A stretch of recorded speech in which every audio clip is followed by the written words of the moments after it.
បងកម្មធីនិយាយថាមុនដំបូងឡើយបងខលចូលកម្មវិធីមកពឹកកាប់ប៉ិនមានខ្មោចទៅហ៎ចាបងពេលហ្នឹងចែកម្លែកបានប្រហែលជាប៉ុន្មានរឿងដែរបងបើសរុបទៅវាច្រើនដែរវាចូល5រឿងចាហើយសាច់រឿងណាដែលទទួលការចាប់អារម្មណ៍ជាងគេបងសាច់រឿងដែលទទួលការចាប់អារម្មណ៍ជាងគេគឺរឿងខ្មោចអ៊ីអនាម័យមកអ៊ីអនាម័យអូខ្ញុំចាំបានខ្មោចអ៊ីអនាម័យក្នុងរោងចក្រត្រូវអត់ចាបងអូចឹងជាបងឯងត្រូវទេចាអូភ្ញាក់ផ្អើលមែនតើមិញបានសួរអូខេតោះមកសាច់រឿងអីទៀតមើលនិយាយអស់ចំណងជើងខ្មោចអ៊ីអនាម័យហើយខ្មោចជាងម៉ាស៊ីនមកជាងម៉ាស៊ីនចាហើយខ្មោចគ្រោះថ្នាក់ចរាចរណ៍ខ្មោចតាមចាហើយធំពើគេអូខេអ្នកនរគ្នាបើអ្នកនរគ្នាតាមដានកម្មវិធីឈ្មោះថាខ្មោចមានពឹកកាប់ពេលមានខ្មោចហ្នឹងគាត់បានខលចូលហើយនេះគឺជាមុខមាត់ប៉ិតគឺស្អាតសលេងព្រោះហើយអ្នកនរគ្នាដែលធ្លាប់ស្ដាប់សាច់រឿងដែលគាត់ខលចូលហ្នឹងច្បាស់ជាលងលោចតាមទឹកដមរបស់គាត់អីចឹងថ្ងៃនេះយើងមានសំណាងបានជួបជាមួយនឹងគាត់ផ្ទាល់តែម្ដងដែលគាត់មានឈ្មោះថាគុនធាហើយបើសិនជាអ្នកនរគ្នាចាំសាច់រឿងគាត់កុំភ្លេចខមមិនបេះដូងពោបៃតងអូខេហើយបងខ្ញុំចង់សួរមួយមិនបានបងមកដល់ជាមួយនឹងកម្មវិធីតុកភ្លឺ background ងឹតរបស់យើងថ្ងៃហ្នឹងបង Fresh គាត់តាក់ទងទៅត្រូវទេចាបងគាត់បានតាក់ទងទៅថាមិនដែរថាអូនអាចអញ្ជើញមកកម្មវិធីតុកភ្លឺ background ងឹតបានអត់ភ័យទេបងភ័យខ្លាំងបាត់ខាអស់ដែរស្វាយគេមានអីនិយាយតអូខេអ្នកនរគ្នាថ្ងៃនេះឈុតរបស់យើងប្រហែលជាស៊ីជាមួយនឹងភ្ញៀវកិត្តិយសរបស់យើងដែរដោយសារចារីនបានប្រើប្រាស់អាចថ្នោតប្រសគាត់សខ្មៅខ្ញុំខ្មៅ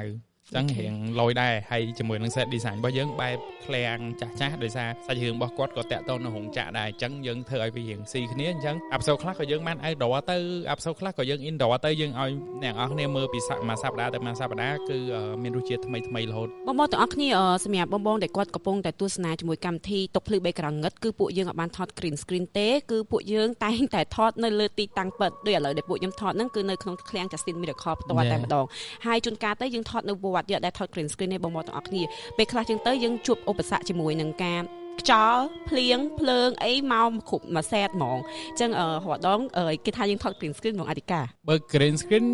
ហេតុអីបានយើងសម្រាប់ចិត្តអត់ថត green screen ថតបានដោយសារបើ screen screen វាពិបាកជាងទៅថត outdoor ទៀតហ្នឹងហើយវាឆាយភ្លើងច្រើនអស់លុយច្រើនណាបើខ្ញុំថត screen screen វាអត់មានហេតុផលអីទៅថត screen screen ទាំងអស់នេះខ្ញុំអត់ដឹងថាគាត់ comment គ្នាយើងច្រើនតែ comment បែបហ្នឹងខ្ញុំអត់ដឹងថាក្នុងគោលបំណងអីដែរគោលបំណងថាបើទៅយើងមានលុយច្រើនក្នុងការថតហ្នឹងហើយបែបណាក៏យើងអត់ដឹងដែរតែខ្ញុំចង់ប្រាប់ថា green screen ពិបាកយើងថត outdoor យើងសូមធ្វើការរាប់ថយក្រោយដោយសារអេពីសូតរបស់យើងសល់តែ9អេពីសូតទេយើងនឹងបញ្ចប់ season ទី5របស់យើងហើយជាមួយនឹងកម្មវិធីតុកភ្លឺ background ងឹតមានអារម្មណ៍ថាមួយផ្លែតណា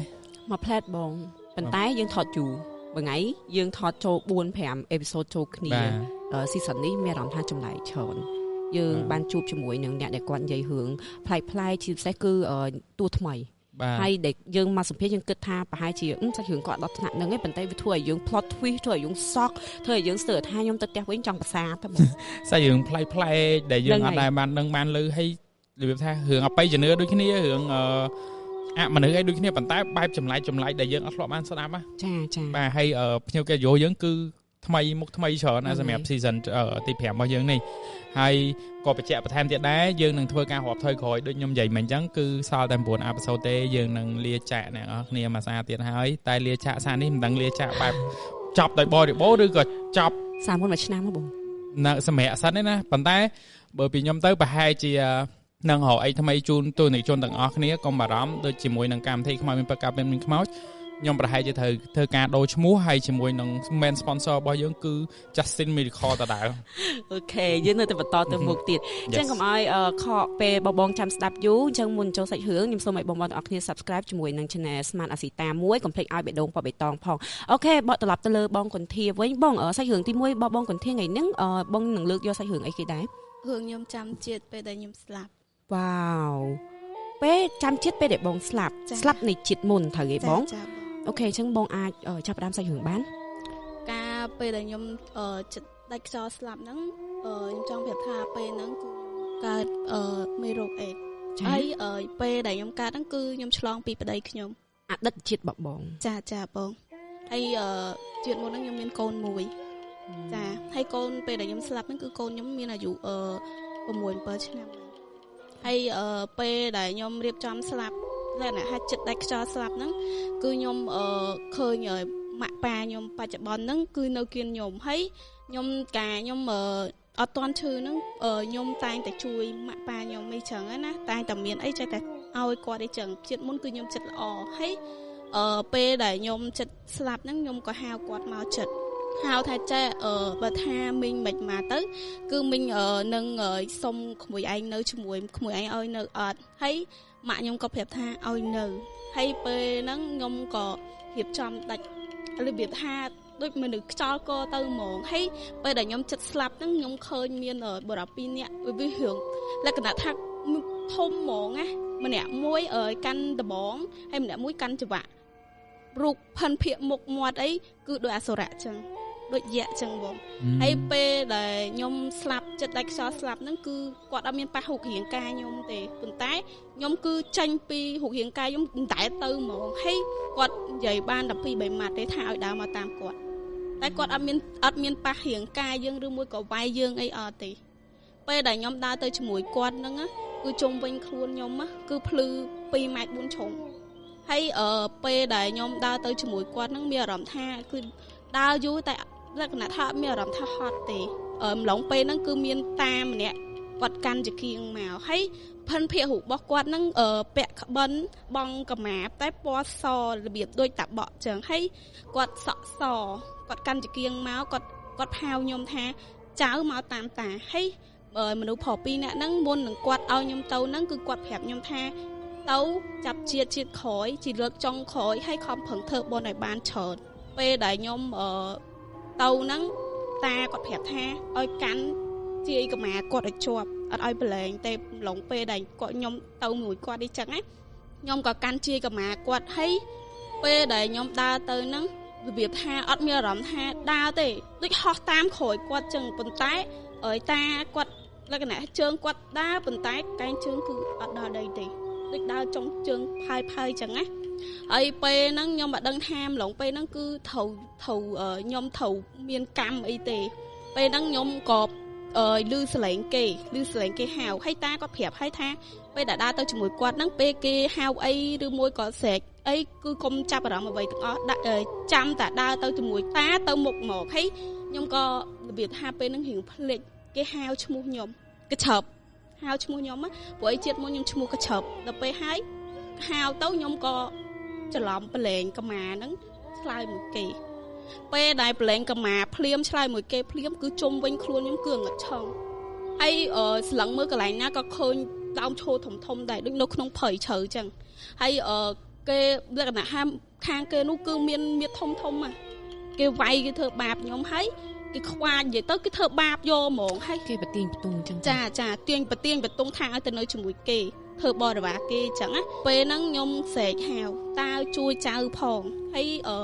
ពេលដែលខ្ញុំស្រែកហៅគាត់ហើយគឺតាគាត់ថាប្រឡែងចៅអញចឹងបានពួកគាត់គឺលែងខ្ញុំអត់ធ្វើបាបខ្ញុំហើយតាគាត់ប្រាប់ថាកាន់ជាកម្មាតាជាប់ប្រាប់ម្ដងហើយម្ដងទៀតតាប្រឡែងលើកហ្នឹងគឺអត់មានតាជួយបានទៀតទេគាត់និយាយចឹង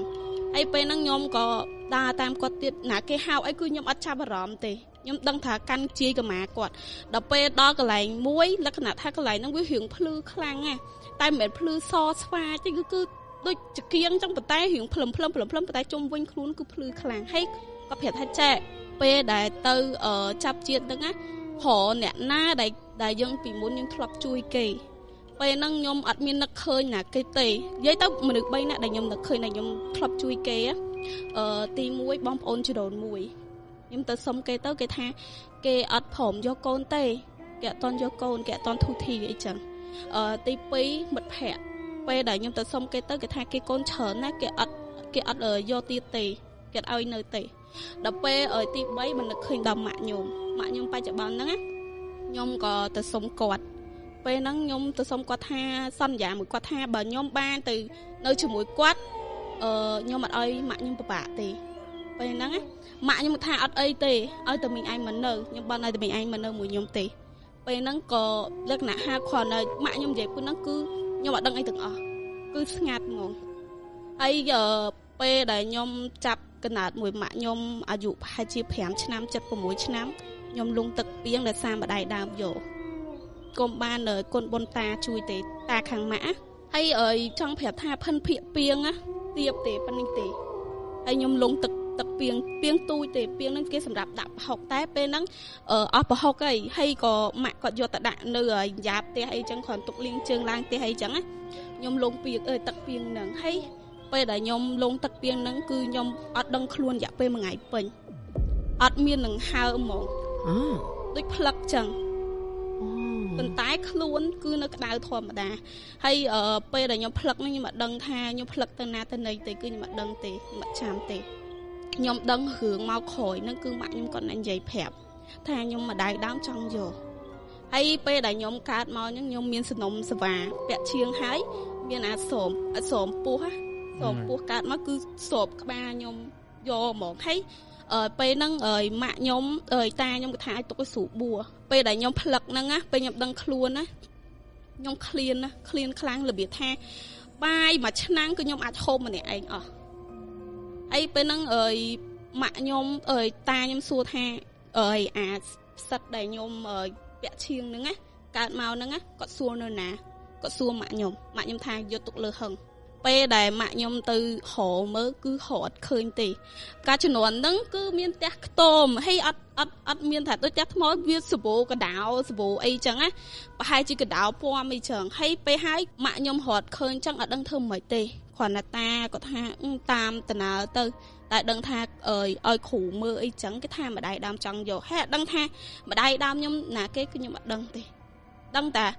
ពេលហ្នឹងគឺខ្ញុំចាប់ផ្ដើមគឺមើលឃើញអមនុស្សយកហ្មងហើយម្លងពេលដែលខ្ញុំដឹងថាខ្ញុំមើលឃើញអមនុស្សហ្នឹងគឺខ្ញុំអាយុ9ឆ្នាំវ័យឆ្នាំអីពេលមើលឃើញដំបងខ្ញុំអត់ដឹងថានឹងជាស្អីទេពេលដែលខ្ញុំចាប់ផ្ដើមដឹងហ្នឹងគឺតាខ្ញុំប្រាប់គាត់ប្រាប់ថាអ្នកណាដែលគេហៅមករបៀបថាសលេងនិយាយមកអត់ដូចជាមនុស្សយើងណាហៅទៅណាកុំទៅឲ្យសោះហើយខ្ញុំពេលខ្លះខ្ញុំផ្លាត់ម្ដងដែររបៀបថាចិត្តគេយកបានណាប៉ុន្តែគុណបុណ្យជួយលក្ខណៈថាអាចទាញយើងមកវិញបានពេលដែលខ្ញុំជួបអមនុស្សហ្នឹងជួបម្ដងស្រោចទឹកម្ដងមិនចឹងភ័យហ៎បងភ័យខ្លាំងរបៀបថាគឺវាអត់ល្អទេវាមកបែបមិនដែរមករូបរាងវាអាក្រក់ខ្លាំងបើចាំបាននេះថាអមនុស្សដែលបងឯងជួបលើកដំបូងហ្មងនៅពេលដែលបងឯងបានទទួលឥទ្ធិពលមួយដែលអាចមើលឃើញអមនុស្សហ្នឹងជាមកជារូបរាងបែបណាលើកទី1របស់ខ្ញុំគឺខ្មោចពស់ធំការខ្ញុំធ្លាប់និយាយនៅក្នុងកម្មវិធីខ្មោចមានបរិកាពិតមានខ្មោចដែរគឺខ្មោចនៅដើមពុទ្ធាពេលហ្នឹងតែបេះពុទ្ធាម្នាក់ឯងខ្ទង់9ឆ្នាំហ្នឹងបងពេលហ្នឹងខ្ញុំវល់គេគឺគេអត់ទៅទេទៅម្នាក់ឯងទៅគឺគេអំពេកូនខ្ញុំអត់ដឹងថានៅដុំហ្នឹងមានអ្នកមានកូនអីមកដើមដុំហ្នឹងព្រោះឯងដុំហ្នឹងសិតតែដើមថ្នោតដើមចខលឡើងពាត់ជុំវិញដីហើយដើមពុទ្ធានគឺនៅកណ្ដាលដីហ្នឹងមកហើយខ្ញុំអត់បញ្ចេញទេព្រោះឯកន្លែងហ្នឹងគឺគេនៅអីចឹងណាបើខ្ញុំអត់ចង់និយាយចាហើយរឿងហ្នឹងតែប៉ុណ្្នឹងទេបាទចុះចាខ្ញុំតែដល់ពេលដែលចាំជាតិហ្នឹងចាប់ដើមចាំពីអាយុប៉ុន្មានមកដែរចាំជាតិហ្នឹងគ្រាន់តែដឹងក្តីនិយាយទៅគឺអាយុ5ឆ្នាំពេលចេះនិយាយហ្នឹងប្រាប់តាប្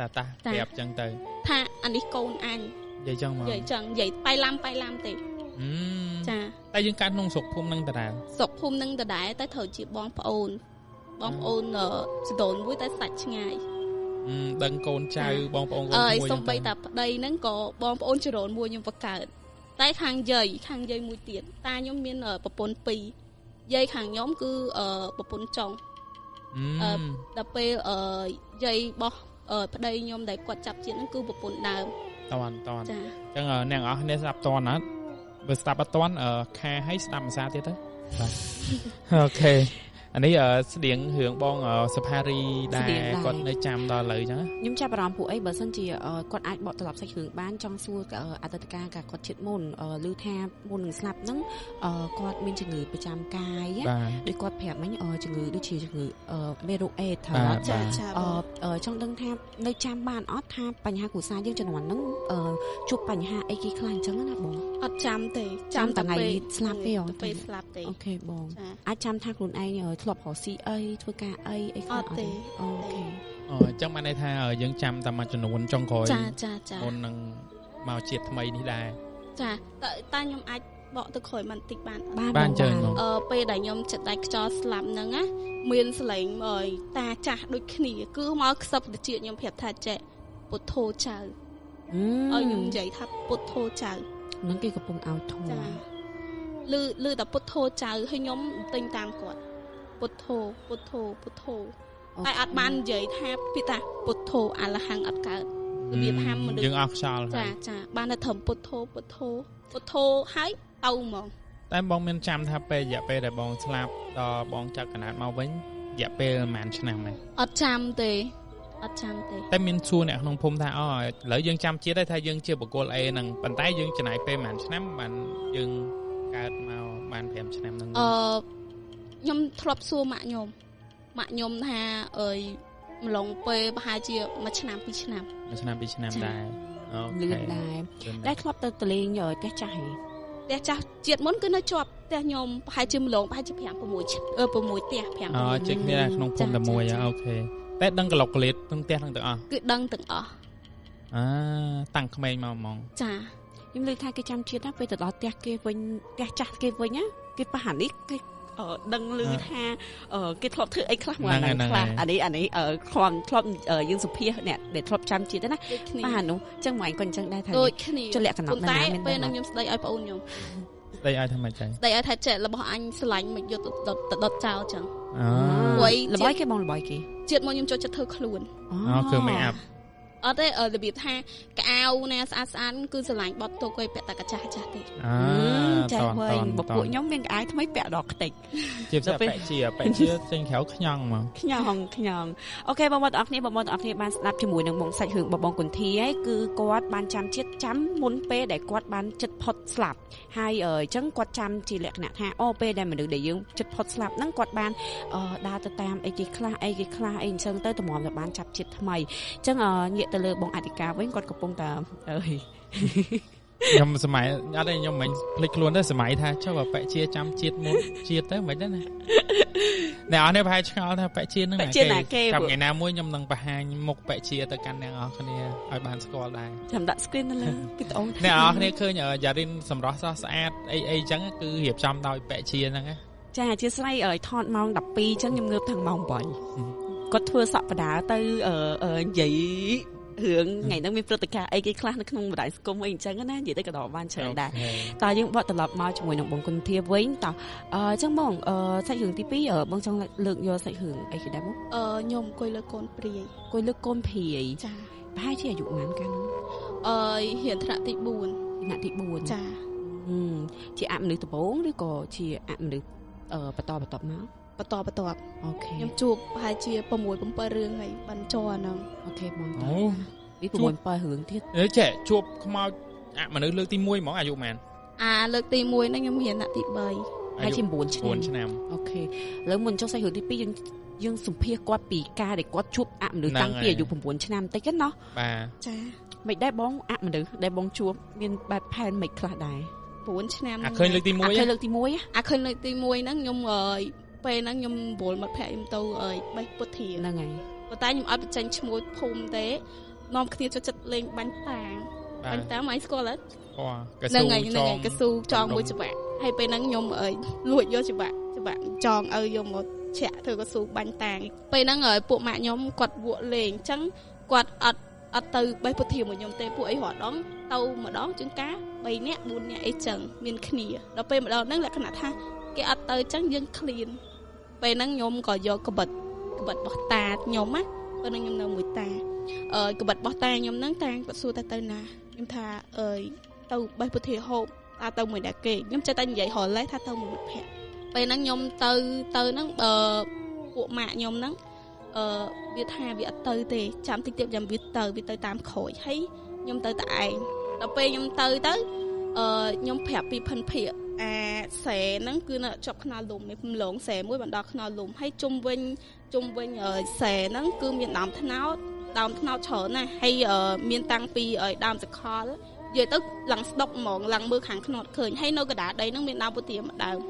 ចាហើយពេលខ្ញុំទៅហ្នឹងខ្ទង់ម៉ោង 2:10 ថ្ងៃធំហ៊ានពេលដែលខ្ញុំទៅហ្នឹងណាខ្ញុំយកក្បិតហ្នឹងឆ្កាបន្លាដើម្បីឡើងអីចឹងពេលដែលខ្ញុំឡើងពងបេះហូបប្រើអីជ្រៀងប្រើរបៀបថាយើងនៅតែឯងហើយផ្លែពុទ្ធធាគូច្រើនអត់សូវមានអ្នកទៅបេះពេលហ្នឹងខ្ញុំពងបេះហ្នឹងគឺលឺសលេងគេអំពីកូនតាំងតារាថ្ងៃហ្នឹងហ្មងចាពេលដំបូងហ្នឹងគឺសលេងគឺចេញពីដើមថ្នោតពីខាងជើងដល់ពេលហើយវាលឺល្វើយខ្ញុំស្មានតែអើយសង្ស័យគេទៅបេះស្ដៅបេះអីចឹងណាគេមកយកកូនយកអីមកតែខ្ញុំឆ្ងល់ទៅកូនង៉ែតទេវាដាក់អត់កើតអញ្ចឹងខ្ញុំក៏របៀបអត់ខ្វល់នៅបេះទៀតរបៀបថាមនុស្សលោបរបស់ហូបអីចឹងដល់ពេលហើយក៏អត់បានចាប់អារម្មណ៍អីហ្នឹងក៏ដើរមកពីណាទេគាត់3កូនមកឈរក្រោមដើមហ្នឹងបងហើយគាត់សួរដូចមនុស្សយើងធម្មតាអញ្ចឹងពេលគាត់សួរហ្នឹងគាត់ថាចេះធ្វើអីគេមុនបើស្មានណាម្ចាស់ដើមពុធាហ្នឹងណាគាត់សួរថាធ្វើអីគេខ្ញុំថាខ្ញុំបេះពុធាហូបមីងគាត់ថាបេះមកទុកឲ្យកូនមីងហូបផងហើយខ្ញុំវាឆ្ងល់ក្មេងកូនង៉ែតទុកឲ្យកូនគាត់ហូបហើយគាត់អត់មាត់គាត់ឈរក្រោមដើមហ្នឹងពេលឈរក្រោមដើមពេលខ្ញុំវល់បេះយកគាត់ថាពេលខ្ញុំយកទៅអាចឈូហ្នឹងគាត់ធ្វើហូបទៅដល់ពេលហើយមានណាថ្ងៃគ្រាន់តែបេះបានមកសន្ទុះធំគាត់ពេលកូនក្រោយខ្នង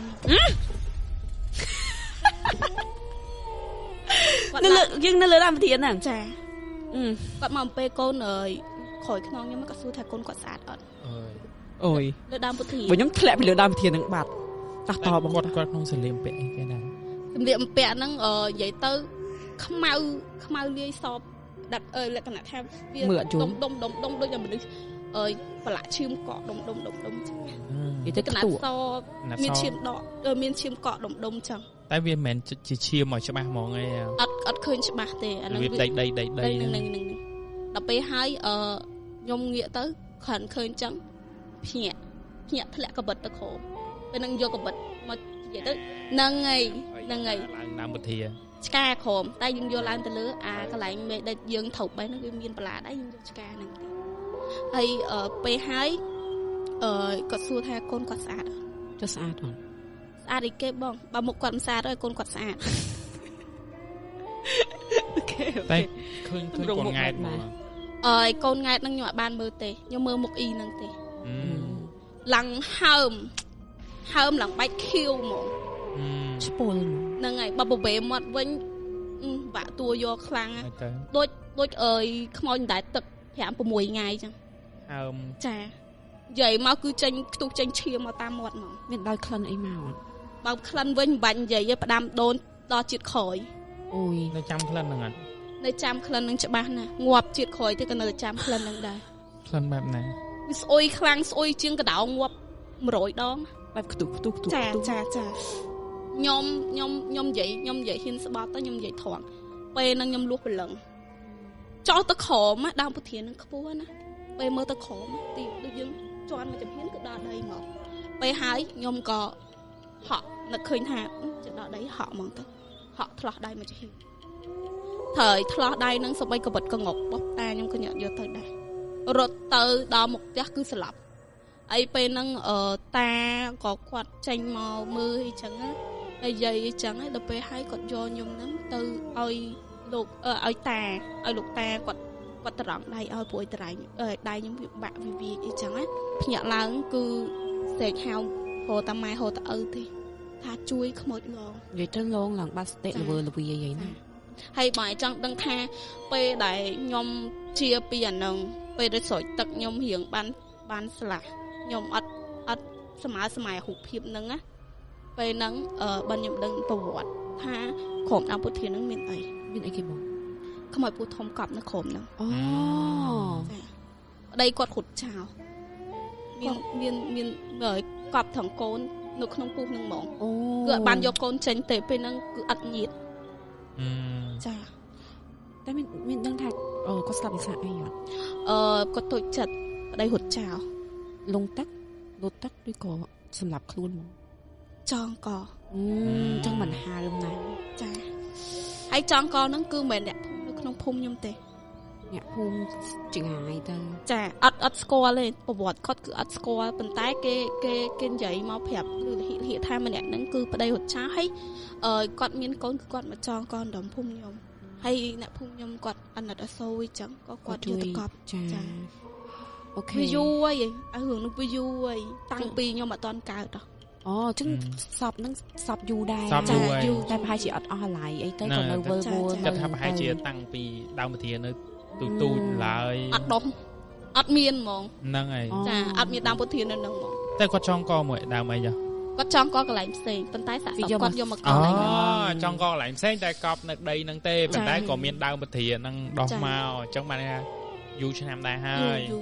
អូខេអ្នកនរអស់គ្នានេះគឺជាសាច់រឿងទី1របស់គាត់ដែលសាច់រឿងប៉ុណ្្នឹងហើយអត់មាន plan ថាយកមកនិយាយក្នុងកម្មវិធីទេ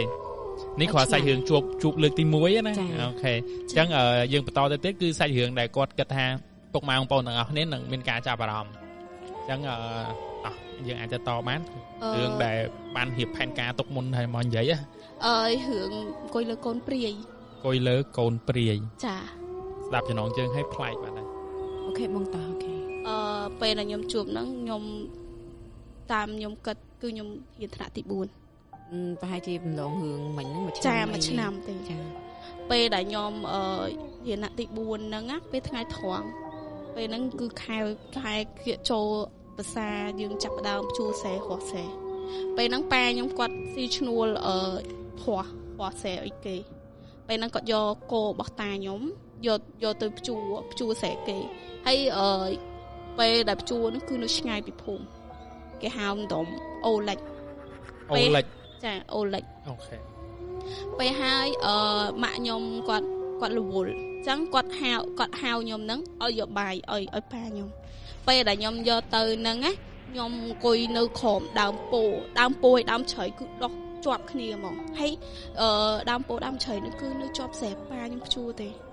ហើយខ្ញុំក៏អង្គុយលេងធម្មតាចូលទៅអង្គុយបាយដឹងអីថាតិចអញ្ចឹងគឺមានអារម្មណ៍ថាងុយដេកក្មេងពេញដេកពេលហ្នឹងហើយពេលហ្នឹងវល់អង្គុយចាំប៉ាយូរពេកក៏ខ្ញុំស្ងំដេកហើយអត់មានរឿងអីកាត់ឡើងប៉ុន្តែមានអារម្មណ៍ថាតិចខ្លាំងហើយពេលដែលខ្ញុំប៉ាខ្ញុំជួសែភ្ជួអីហើយគឺគាត់មកហូបបាយនៅនឹងជុំគ្នាអញ្ចឹងតែ2នាក់ទេពេលហូបបាយអីហើយក៏នាំគ្នាទៅផ្ទះយកអង្គយកអីទៅផ្ទះព្រោះអីគ្រាន់តែភ្ជួធម្មតាអត់ទាន់រស់ទេតតែភ្លៀង2-3មេត្រទៀតបានគេមករស់ពេលដែលខ្ញុំទៅដល់ផ្ទះខ្ញុំមានអារម្មណ៍ថាភឺងាហើយអត់ដឹងមិនទេមានអារម្មណ៍ថាភឺងាពេលហ្នឹងមិត្តភក្តិខ្ញុំរវល់ដើរទៀតដើរទៅងូតទឹកនៅបឹងនៅពីខាងកើតណាពីខាងកើតហ្នឹងគេហៅបឹងស្ពាន17មេសាស្ពានហ្នឹងការជំនាន់ប៉ុលពតគេយកក្មេងៗទូចយកទៅវាយនៅគោលស្ពានហ្នឹងចាហើយអ្នកដែលមានបទល្មើសពីអង្គការហ្នឹងក៏គេយកបាញ់សម្លាប់ចោលនៅនឹងដែរហើយនៅហ្នឹងការជំនាន់ខ្ញុំនៅក្មេងៗគេអត់ទាន់ប្រមូលឆ្អឹងទៅអស់ទេនាំគ្នាទៅងូតទឹកនៅកន្លែងស្ពានហ្នឹងណាពេលហ្នឹងខ្ញុំក៏អត់មានអារម្មណ៍ថាងូតទឹកអត់ចង់ងូតទឹកនាំគ្នាគេទៅងូតទឹកអស់ខ្ញុំនៅអង្គុយបេះបងឯងស្គាល់កាផ្លោកគាត់ស្គាល់ហ្នឹងហើយអាដៃកាផ្លោកហ្នឹងណាបេះដៃកាផ្លោកបេះតកួនជ្រក់ទឹកហើយអីកាពីងពួយធួយកាពីងពួយយកទៅឲ្យម៉ែស្លមជូរពេលហ្នឹងអត់មានអារម្មណ៍ងូតទឹកទេដើរបេះតែហ្នឹងគេទៅងូតទឹកអស់ពួកម៉ាក់ទៅងូតទឹកហ្នឹងមានម្នាក់ពួកម៉ាក់បោះហ៊ានមួយខ្ញុំដែរប៉ុន្តែពួកម៉ាក់គេមួយទៀតគេហៅមកលេងទឹកអីចឹងដែរពេលដែលកំពុងតែបេះហ្នឹងផ្អើលខ្មោចទីងជើងវាសេកហៅគេជួយអីចឹងណាពេលហ្នឹងគុណបុនរបស់ពូម្នាក់គាត់កំពុងតែរាយម៉ងណាគាត់ចុះមកជួយបានឃើញស្នាមកជើងវាស្នាមខ្វាចស្នាមកញ្ចក់ខ្វាចមកឡើងចេញឈាមមកក្រៅមកហើយពេលហ្នឹងក៏ខ្ញុំស្រែកហៅពួកម៉ាក់ខ្ញុំថាមិនលេងទឹកទេអត់មានអារម្មណ៍លេងទឹកទេពេលហ្នឹងខ្ញុំខ្លាចអស់ហើយឲ្យតែខ្ញុំឃើញទឹកខ្ញុំនឹកឃើញតែរឿងខ្ញុំលងទឹកពីងស្លាប់ចង់ស្លាប់ទេពេលហ្នឹងខ្ញុំអត់ហ៊ានចុះទឹកជ្រៅទេចុះទឹកក្រាក់តែធំផ្លូវអីហ្នឹងពេលហើយពូហ្នឹងគាត់ស្ដីឲ្យថាចេះអាទឹកកន្លែងគៀនម្លប់ថ្នោតព្រមតែលេងទឹកនឹងវាក្រាក់ទឹកនឹងវាឆៅកន្លែងហ្នឹងគឺជីងលងអីចឹងលងអ្នក17មេស្លា 7 មេសាគេសម្លាប់ឲ្យតម្លាក់ចូលខ្ញុំក៏អត់មានអារម្មណ៍លេងអញ្ចឹងក៏ខ្ញុំដើរមកផ្ទះអីចឹងទៅប៉ុន្តែមានអារម្មណ៍ថាវិលមុខដើររួចទេឲ្យពួកម៉ាក់ឃ្រាពេលហ្នឹងពួកម៉ាក់ក៏ឃ្រាខ្ញុំមកដល់ផ្ទះខ្ញុំអត់មានអារម្មណ៍ធ្វើអីទាំងអស់ផ្លាស់កៅអៅហើយគឺគ្រាន់តែងូចចាក់ទឹកឲ្យតាជ្រះអីគេអាចក្តាមកាលនៅក្មេងៗទឹកវាល្អវាមានអាចក្តាមអីចឹងគ្រាន់តែងូចហើយពាក់កៅអៅហើយគឺឡើងទៅដេកមកសងំដេកយកពេលហ្នឹងខ្ញុំអត់ដឹងថាមានរឿងអីកាត់ឡើងទេពេលយប់ព្រលឹមឡើងមិនប៉ាខ្ញុំប្រាប់ថាខ្ញុំហ្នឹងគេអន្តងទៅក្រៅហ៎គេអន្តងខ្ញុំទៅក្រៅទៅបងផ្ទះពេលយប់វាយដែរជាងក្រៅហ្នឹងហើយពេលហ្នឹងប៉ាខ្ញុំគាត់តែងចំណាំថាពេលដែលខ្ញុំចង់បាត់ដៃបាត់ជើងឯងតែងតែហៅម៉ាក់ខ្ញុំជូនទៅពេលហ្នឹងអត់ដឹងមិនគឺខ្ញុំដើរទៅទាំងបិទភ្នែកដូចយូរមើលចាលំមើលដើរទៅទាំងបិទភ្នែកពេលហ្នឹងប៉ាខ្ញុំគាត់សង្ស័យគាត់ដើរតាមក្រោយពេលហ្នឹងដើរចិត្តដល់ហើយពីផ្ទះអាក់តបងក្រៅឯងចេញពីទ្វារនេះដើរចិត្តដល់តបងក្រៅឯងពេលហ្នឹងប៉ាខ្ញុំចាប់តាន់ក៏យកមកវិញដេកធម្មតាដល់ពេលស្អែកឡើងខ្ញុំក៏ធ្លាក់ខ្លួនឈឺលក្ខណៈថាអត់មានអារម្មណ៍ទៅរៀនទៅអីទេចង់តែដេកដល់ពេលដេកទៅថ្ងៃហ្នឹងទៀតមើលទៀតទៅចាល្មើម្ដងនេះគឺបើកភ្នែកដើរទាំងបើកភ្នែកខ្ញុំដឹងគេមកហៅខ្ញុំគេហៅរបៀបហៅថាចេក្មួយទៅលេងផ្ទះមិញទៅមកជារូបរាងឬក៏មកតែស្លេងទេបងមកជារូបរាងលក្ខណៈថារបៀបដូចខ្ញុំនិយាយអត់ត្រូវទេសម្លៀកបំពាក់គេគឺប្លែកខ្លាំងនិយាយថាអូគាត់ពាក់អាវរបៀបម៉េចពណ៌អីបានទេអាវប៉ោងស្មាពីដើមក៏ប៉ុងក៏មូដូចជំនាន់ប្រាំងណាចាដូចគ្រូបង្រៀនស្អីគាត់ចាសេរីអញ្ចឹងចាហើយសពុតដូចសពុតយើងរៀនអាចសពុតដាក់បត់ចេះហ្នឹងហើយសពុតបត់ចាដល់ពេលហើយពេលដែលខ្ញុំទៅនឹងខ្ញុំដើរទៅតាមគេមនុស្សល្មោភោគឲ្យទៅលឺរបស់ហូបគឺអត់បានពេលដែលខ្ញុំដើរទៅដើរចិត្តដល់មាត់ទ្វារក៏លឺសលេងគេហៅចឹងកុំទៅមកវិញនិយាយចឹងហើយសលេងហ្នឹងគឺសលេងប៉ាខ្ញុំហើយពេលហ្នឹងគឺប៉ាខ្ញុំគឺអត់គាត់អត់ដឹងទេថាឲ្យមកវិញកុំទៅអត់ដឹងថាធ្វើមិនទេតែជើងវាចេះដាក់ចង់ដើរចេញទៅក្រៅគាត់អត់បានរបៀបថាយើងហាមអត់ចង់ទៅតាមប៉ាយើងគឺអត់បានគេនោះគឺស្រែកមកទំហឹងហ្មងលក្ខណៈថាដូចគេចងយើងចឹងណាចងយើងគ្រាន់តែលឺសលេងខាងក្រោយយើងស្រែកមកទំហឹងដូចដាច់ផឹងហ្មងដូចយើងដាច់ខ្សែទាញចេះហើយពេលហើយគេគាត់ស្រែកថាហែងកុំចេះរឿងអញនិយាយចឹងណាដល់ពេលហើយពេលហ្នឹងគឺប៉ាខ្ញុំគាត់ភ្ញាក់ឡើងគាត់ឃើញខ្ញុំដួលពេលហ្នឹងគឺខ្ញុំអត់មានអារម្មណ៍ធ្វើអីទាំងអស់គឺភ្នែកបើកទឹកភ្នែកហូរមកមិត្តហ្មងគុណទឹកដល់ម្ដាយថ្លៃពេលហ្នឹងប៉ាខ្ញុំក៏យកមកទៀតយកម្ដងហ្នឹងគឺគាត់ទៅហៅគ្រូថាខ្ញុំ2ដងហើយលើកទី1គឺល្មើបិទភ្នែកលើកទី2គឺល្មើបើកភ្នែកហើយដើរចេញហើយដេកលើដីហ្មងហើយពេលដែលទៅហៅគ្រូមើលគេថាយើងប៉ះពាល់គេហើយខ្ញុំអត់ដឹងថាខ្ញុំប៉ះពាល់អីទេព្រោះពេលហ្នឹងគឺខ្ញុំមនុស្សរបៀបថាលពឹសយើងចូលចិត្តដើរលេងច្រើនកន្លែងអត់ដឹងថាយើងប៉ះពាល់អីកន្លែងណាហៅមកអត់ឃើញគ្រូនឹងគេថាយើងនឹកមើលថាយើងធ្វើអីគេថាបើយើងរនឹកមិនឃើញទេក៏គាត់ជួយអត់បានដែរព្រោះខ្ញុំនិស័យជាមួយនឹងគ្រូគឺវាដាច់ហ្មងពេលដែលខ្ញុំអត់ដឹងតែធ្វើមិនខ្ញុំក៏មកផ្ទះមួយប៉ាក៏អត់ដឹងបទធីអីដែរបានតែធំស្រោចទឹកឲ្យកូនយកទៅឲ្យលោកស្រោចទឹកទៀតហើយលោកក៏គាត់ថាគាត់ជួយអត់បានទេប៉ាខ្ញុំគាត់អស់ជំរឿហើយគាត់យកមកផ្ទះដល់ពេលយកមកផ្ទះទៅយប់ហ្នឹងល្មើទៀតល្មើដើរចេញក្រៅផ្ទះទៀតពេលហ្នឹងល្មើដឹងខ្លួនណាតែជើងយើងគេឲ្យយើងដើរចេញនិយាយទៅពីហ្នឹងទៅដល់កាមេរ៉ាចាគឺឈរនៅមុខហ្នឹងហ្មងមានកូន3 4នាក់កូនទូចទេលក្ខណៈហាក់កូនងាច់មិនដល់1ឆ្នាំផងហ្នឹងរត់លេងពេញហ្នឹងគាត់នឹងចង្អុលមុខខ្ញុំថ្ងៃអង្គុយលើកូនអញថ្ងៃអត់ដឹងខ្លួនថ្ងៃខុសអីមែនបើថ្ងៃមិនទៅសែនអញទេអញកាច់យកគ្រួសារថ្ងៃម្ដងមួយពេលហ្នឹងខ្ញុំរបៀបថាអត់ដឹងធ្វើមិននិយាយក៏និយាយអត់កើតសូមវល់គេមិនក៏គេអត់ព្រមអីចឹងរបៀបថាយើងកឹងកន្លែងគឺនិយាយអត់កើតទាំងអស់ ថាថ្ងៃចាំទៅមើលអញនិយាយមកណាមិននឹងបើថ្ងៃមិនព្រមសែនអញកាច់ទៅម្ដងមួយទៅអស់ដល់ពេលហ្នឹងខ្ញុំក៏របៀបថាអត់ដឹងធ្វើម៉េចក៏ស្លាប់នៅនឹងទៀតស្លាប់ពេលហ្នឹងគឺប៉ាខ្ញុំអត់ដឹងទេតបលំឡើងមិនឃើញខ្ញុំដេកនៅមុខផ្ទះពេលហើយប៉ាខ្ញុំគាត់មកជួយអញ្ចឹងខ្ញុំដេកខ្ញុំយំរហូតយំនិយាយអីអត់ចាញ់ទេប្រាប់ប៉ាអត់កើតតើតាបានប្រហែលជាកន្លះថ្ងៃបានកន្លះថ្ងៃហ្នឹងបានហាមាត់និយាយប្រាប់គាត់បានពេលខ្ញុំចាំហ្នឹងប្រហែលជាខ្ទង់ម៉ោង1មិនអាចនិយាយបានព្រោះពេលតាំងពីព្រលឹមមកឡើងមកគឺខ្ញុំយំរហូតយំតទៅដល់ម៉ោង1បើខ្ញុំហាមាត់និយាយគេកើតពេលដែលខ្ញុំនិយាយជាមួយនឹងប៉ាខ្ញុំប្រាប់ថាខ្ញុំអង្គុយលើគេប៉ានិយាយចឹងខ្ញុំអង្គុយលើគេប៉ាគេថាបើមិនព្រមសែននេះគេទេគឺគេកាច់គ្រូសាយើងម្ដងមួយទៅអស់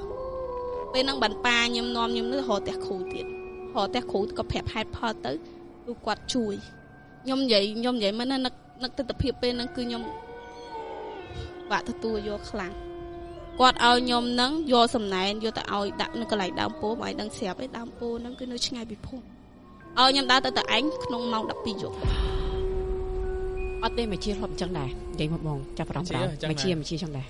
ទៅម៉ោង 12 យប់ហ្នឹងទៅឯងទៀតហើយបងឯងចង់ដឹងសំណែនហ្នឹងមានអីគេខ្លះសំណែនហ្នឹងមានបាយហើយបាយសិតលីឈាមទាំងអស់ឈាមអីគេឈាមមាន់យកឈាមមាន់ហើយមាន់ឆ្កាងយកទៅទៀតមាន់អីគេមាន់ឆ្កាង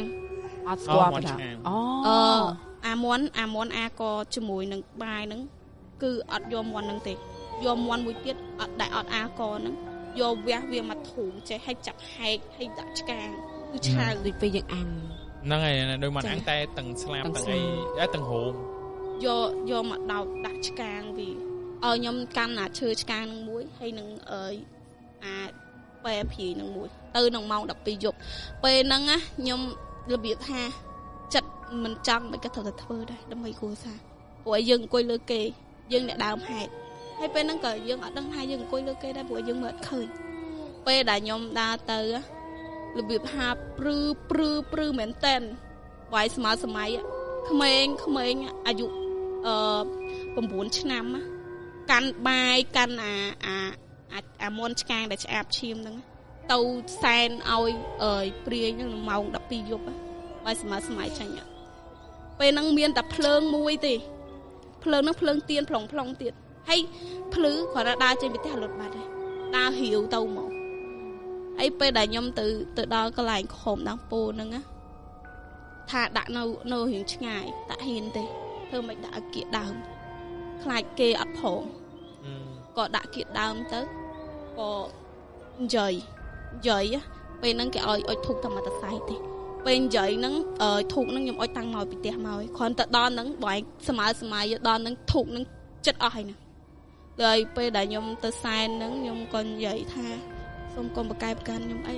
ក្មេងខ្ញុំអត់ដឹងទេខ្ញុំអត់ដឹងថាអង្គុយលើកូនអ្នកទេខ្ញុំនិយាយចឹងហើយពេលដែលខ្ញុំនិយាយហាអីហើយគឺសលេងក៏ហឹមហ្មងក៏ហឹមយកហ្មងហើយពេលហ្នឹងខ្ញុំនិយាយហ៊ានស្បត់លេចហ្មងខ្ញុំក៏លេចដែរហ្មងអត់អីទៅបែបម៉េចចាទៅហឹមបែបម៉េច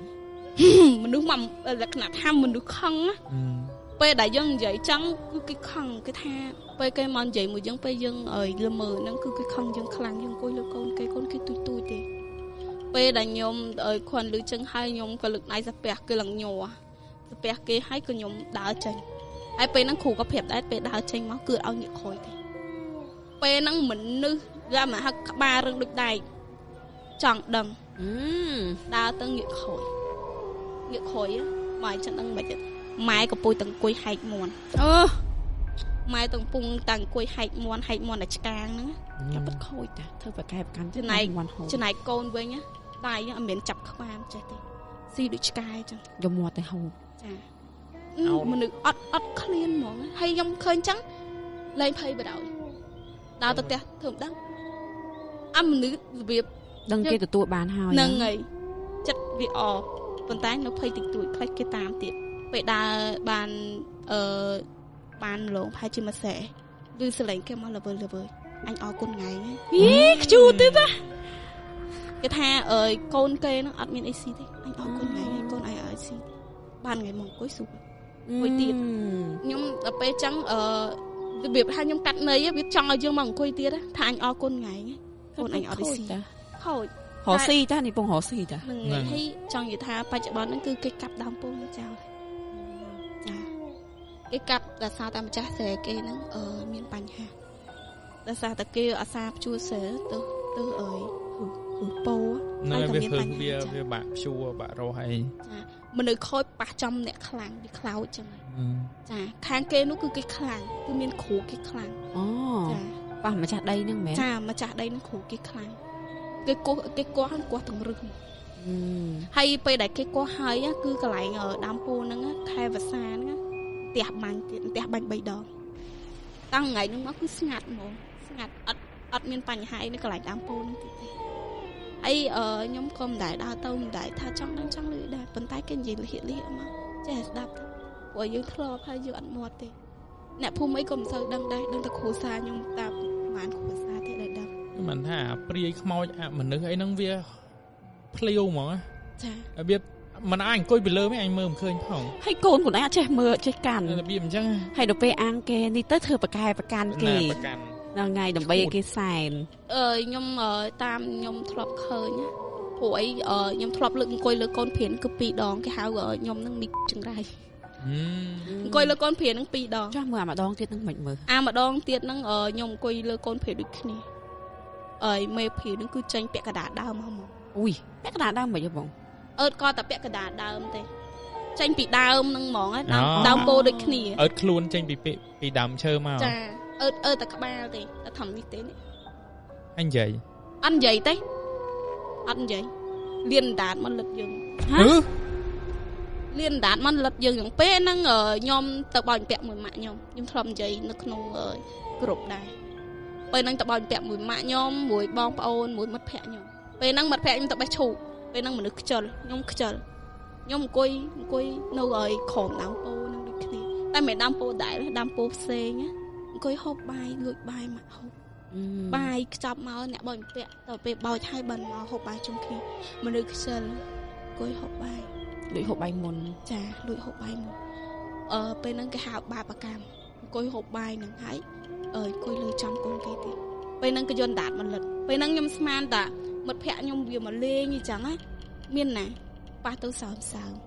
ហើយឡើងឆ្អាបដូចវិចក្លិនថុយឆ្អាបពិបាកទទួលចូលស្អាបក៏ស្អាបឆ្អុយក៏ឆ្អុយនិយាយទៅឆ្វាច់ឃើញពងលិតយើងហ្មងពងលិតយើងហ្មងហេដាក់ឡើងខៀវលិតកន្លែងណាចា